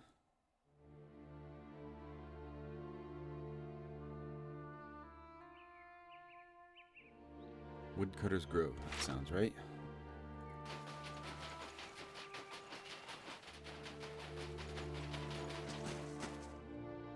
It's him, Harmka. I remember that weak chin and those knobby knees. She stops, staring motionless at the figure among the trees. A weak chin and knobbly knees. Can't be too many people matching that description. How goes? The elven man emerges from the clearing and freezes, staring at the Devil of Caroc. For an elf, he's tall and rangy. Rangy? With a weather-beaten face behind stringy, greasy hair. The others with him turn, glaring and gaping at the bronze golem. Oroc's shadow! What's that wicked thing doing here? Harmka swallows, a lump bobbing in his throat. Why are you so nervous? It's a killer! Look, we don't want no trouble. Just trying to do our work. Beads of sweat have formed on his forehead despite the chilly air. We'd be much obliged if you'd leave us be. And take that thing with you. He looks at the devil with a mixture of terror and loathing. Enough. What do you see, Bjartur? Is that the man who torched us? The devil sways on her feet, her whole body moving around the axes of her ankles. Though she's talking to you, her attention, a concentrated spear of essence, is focused on Harmka. Harmka, do you remember the village of Coldmourn? Everyone does. Let the Raidserans into the Deerwood. What's that got to do with anything? What are you dallying for? See what's written on the bastard's soul. Her essence boils and froths. Read Harmka's soul. He steps away from you, but your awareness reaches through his trembling skin and the feeble resistance of his fear. You see memories, snow-shrouded forests partitioned by fallen pines and firs. Days measured by the steady swing of your axe. There are other moments, too, recollections that flare up like a hearth's welcoming fire. There are children, spry and lanky like you, but still full of the rowdy energy of youth. Together you scatter winter-bloom petals on a grave. You reach deeper into Harmka's soul. Years roll back. A torch in your left hand bathes your face and shoulder in heat. All around you are other men and women holding other torches, and the mountain air is acrid with the stench of smoke and sweat. Rage billows off of the others. It's been a fever in your blood for days now, exhausting you and invigorating you in equal measure. You're on the edge of that town, Coldmourn. It's hours yet before dawn, but the commotion has started to awaken the village. Candlelight ignites behind frost-crusted windows, and haunted faces peer at you through the glass. You begin to doubt yourself. Just then, a door slams. A villager comes racing through the streets, kicking up snow. With his stark white face and pale hair, He looks almost like a ghost.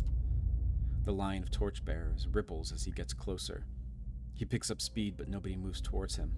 You imagine him breaking through the row, shattering your ranks like the bad dream that brought you all here. You imagine waking up in your bed, the heat from your torch nothing more than the warmth of your wife sleeping next to you. Instead, the villager reaches the row of torchbearers a stone's throw away from you. A woman advances from the lime and buries her dagger in his neck. The rest of your fellows shout. Rage, memory, and bloodthirsty triumph boil up in you. You all came with a purpose. You came to bring justice to the traitors of Cold Morn. The next few hours are painted in colors more vivid than life. You put your torch to anything that stands, and your sword to anyone who runs. It's as if Magrin herself whispers in your ear and guides your hand. Exhaustion has almost cooled your rage when you spy a house at the edge of town, one of the only buildings that hasn't already burned. It's flanked by knotty spruce trees, and the door is painted yellow. Yellow. The bloom of sunrise, the hue of your son's hair, the color of cowardice. Just then someone barrels into you from behind. It's a man, someone you remember from the journey to Coldmorn, though you can't recall his name. He snarls at you, mad with indiscriminate rage, and it occurs to you that he's mistaken you for one of the villagers. You smash the window and hurl your torch inside. The other man is turned away. You think you hear a child shriek within the house, but it's impossible to tell above the roar of the riot. Harmka shivers as you pull away from his memory. His eyes are wide with guilt and fear. Okay, before we see what happens with the Devil of Caroc here, I said before that the story that's being told about Coldmorn was that they were traitors, and obviously they were just acting out of self-preservation. The Devil of Caroc is angry about what happened to her, as she has every right to be. This was horrible. She lost her family, and it's just kind of changed her life since then. Harmke was fed that lie. He heard that Coldmorn was traitors. He didn't make this decision to do this to the village, but he did take part in it. And I don't want to say that forgives him or anything like that, but even though he is the one that threw the torch into the Devil of Caroc's house, I believe, I would say there's a lot more to his actions than just wanting to take revenge. Again, this is one of those stories where there is good reason to understand the actions of the people involved, but not to forgive the people involved. Spit it out, Bjarter. What did you see? The Devil of Caroc says. Her feet are rooted in the snow, but her limbs jerk and jangle. It's not that simple. Don't give me that greasy horse shit. You looked into the squalid dregs of his soul. Tell me what you saw. She steps toward you, strangely clumsy. Heat patterns streak and flare across her body. The snow melts around her feet. So I have to pick one. I have to either tell her that he burned down your house or that he's not responsible to what happened to your family. I'm going to say the second one. He's not responsible for what happened to your family.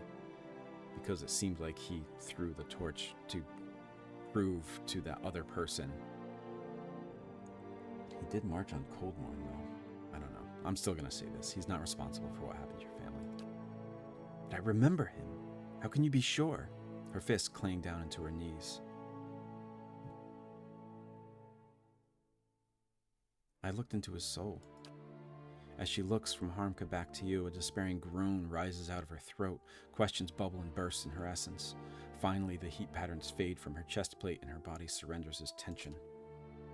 What a waste. She watches as Harmka runs and stumbles away. As he disappears, she turns back, her joints rattling like empty pots and pans.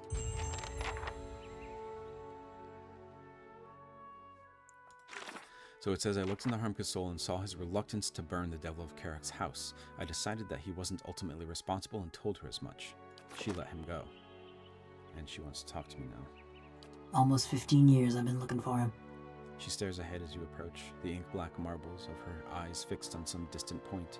Her essence swells and swirls in the throes of contemplation. Now I'd rather we never cross tracks. She shivers, metal rattling.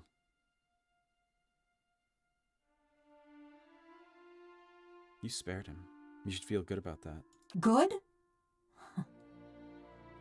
I don't feel good. Just... She traces futile circles with her wrist. Used to be I had something to hunger for. Stung at me night and day, but at least it were something. She looks at her empty hands, the fingers splayed like a dead spider's legs. Now there's nothing. Not even that burn of wanting something. Just that look on his face. What look? Horror? Fear? No. More than that. After Cold Morn, folk used to leer at my burns, full of disgust. Or they'd realize who I was, and then it was the terror. Maybe hate. She tilts her head to the side. But this... the way Harmka looked at me. The way I've seen near everyone but you and Galvino look at me. All it did was remind me. What? That this is a madman's fever dream. Like a prison. But no, because in a prison, you lay your head down and you feel the straw soft beneath you. Your flesh prickling in the cold, black bread crumbling on your tongue. She turns her arms in front of her, examining the scrollwork on the back of her hands with horror and wonder.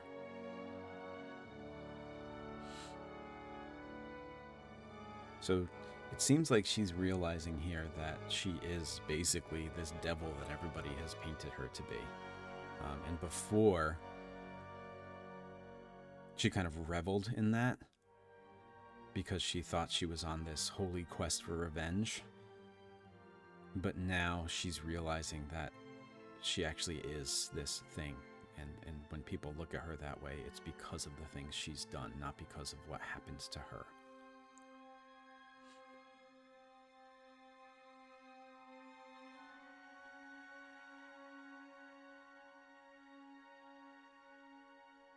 You're right, that sounds awful. I still dream I'm folk. I wake up some mornings wondering why I can't feel the floor beneath me, thinking I must have fallen and gone crippled. But then I lift my head, see a bronze corpse stretching out in front of me. She lowers her head. A tremor runs through her. I'm sorry you have to go through that. It's not pity I want, it's a choice. She draws back from you. I dreamed too of what Galvino did that night. Those moments. I'd endure another Cold Morn if it'd spare me this fate. She rubs her hands together, tracing her even joints with her fingertips. What happened exactly? It was after I got caught in Stalwart. They'd locked me in a little house by the inn, the old mayor and his cronies. Her head dips as she remembers. When a crowd of them came for me in the dark of night, I was only surprised it had taken them so long. She hesitates. Only they didn't march me to no gallows. No. They snuck me to another house on the edge of town, real sneaky-like. That's where I met Galvino. She raises her head, her black eyes shining. He's the one who transferred your soul. Weren't nobody fonder of reminding me. He was fiddling with some machinery in his workshop. Had his sleeves rolled up even though it was cold enough to see your breath. Never actually looked at me until he started fitting some copper helmet over my head. By that time, the mayor's goons had me trussed up good and tight. Galvino was having himself a grand time barking orders at that lot. What did the mayor have to do with this? He'd agreed to hand me over to Galvino for an experiment.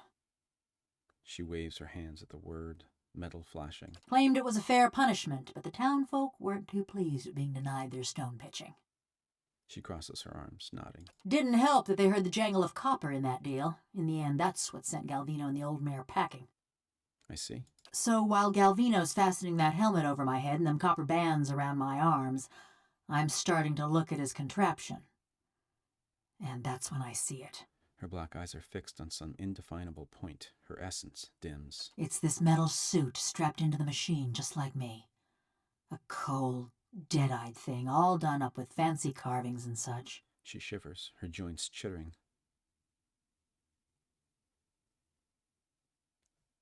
Did you know what they intended? I had this terrible cold feeling in my gut, but I still couldn't figure. She shakes her head. I start asking Galvino and the rest of them what's going on, but they're too busy to answer. Then suddenly, they're waiting, staring at me with that fixed, horrified look, but they ain't watching me. They're watching for something to happen. Her eyes flicker, rolling and scraping behind her face. Galvino tells the woman nearest the machine to flip the handle. And then, just pain. Being torn apart every which way, feeling my soul peeled from my body. Her limbs twitch and shudder. She pauses, waiting for her body to fall still. So Galvino wasn't killing the people and transferring souls. He was taking souls from living people. By the time I came to, I couldn't feel a thing. Just this dull, distant sort of ache. And I don't know if I have posited on this before. I don't remember, but we do have this idea that if you are a criminal, then you deserve everything that's coming to you. And I think that that's a horrible way to think of things. Some of the things that happen to prisoners in prison are awful, and that's not even to say, not even mentioning like that's a good amount of them are innocent of their crimes, or maybe just there waiting for a trial, or just trying to figure out what their next steps are. There are people that are in prison that are only there because they've been told that if they wait for a trial, they could be in prison for years. But if they say, yes, I did it, then they don't have to go to prison, or they only have to go for a month or something like that. So that's not even to say that some of the people in prison are actually innocent of the crimes. But when you are guilty of your crimes, then we tend to think of any punishment as just, and that's kind of sickening. And that's what these people are doing here. They think she deserves to have her soul ripped from her body because she was a murderer. And I'm not saying that she should be let go from being a murderer, but I'm saying that that punishment is awful no matter what you've done. I heard the old man cackling and chattering. When I saw him looming over me, looking down at me with hungry eyes, I tried to scream, tried to swing at him. I think that was when I knew. She shakes her head and falls silent. And that's how you ended up here. Sure enough, and how Galvino ended up in that little shack. The rest of Stalwart didn't take kindly to having a killer in their midst, nor to seeing their mayor and the army Valians strike a secret deal. They drove Galvino out, destroyed a fortune in machinery, and wrote a letter to the Academy in Salona, ruining what was left of his name. Still, he's lucky he didn't get a pelting. The old mayor fled too, and Stalwart's been as snug and cheery as ever.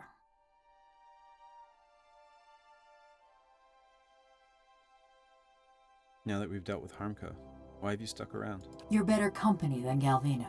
She says that in an offhand, teasing fashion, but she looks away from you, fidgeting with a rivet. Been a while since I were out in the world.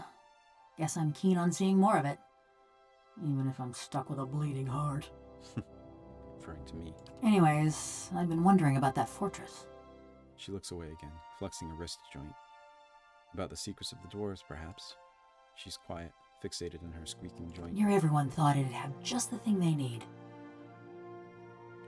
She ticks a list off her clicking fingers. Those villagers wanted to fix up their brook downtown. Galvino always thought it carried some great secret of Animanson. And all them adventurers came looking for fancy gear.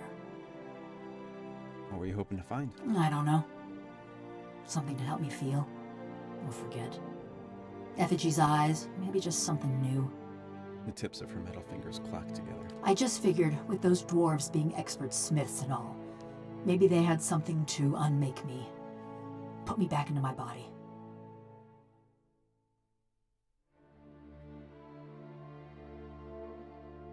I didn't see anything like that in Durgan's battery. I know, it were just a passing fancy. She turns away, her essence buzzing with agitation. Is there anything else? No, that's all. Alright, all set with the Devil of Caroc. Gonna head back to Cadnua. Amazing. You could fit a whole village in here. Okay, so that is every character quest now except for Pallegina. Pallegina, I think, is going to be her own episode because I'm also going to do the quests at the Valian Republics or the Valian Embassy in Defiance Bay. So that will be like a whole Valian type episode that we'll start with. We also got that quest from, I forget the name of it, the Phylactery's Promise. I'll probably add that to the White March sessions that I've been doing as of speaking right now, they have not all been released yet, but I have finished playing. At least I thought I finished playing the White March expansion until we got this other quest that I didn't know existed. And now that I'm thinking about it, maybe it's got something to do with those bog dragons. I was trying to upgrade a bunch of weapons, and I needed something called a bog dragon scale, and I had no idea where that was. I wonder if this has something to do with that, if those two things are related somehow. But we'll see that in a White March session. But thank you very much for joining me for the character quests. We have done all the character quests that we didn't actually have with us during the main playthrough of the game, except for Pelagina, so that will be session 2 of the character quests in the Valiant Republics. Hope to see you then. Thank you as always for watching. Feel free to ask any questions, those kinds of things. I'd love to hear from you, and hope you'll join me next time for Pelagina's side quest and the Valiant Republics, a little bit of lore there. Thanks again, and I will see you then. Bye.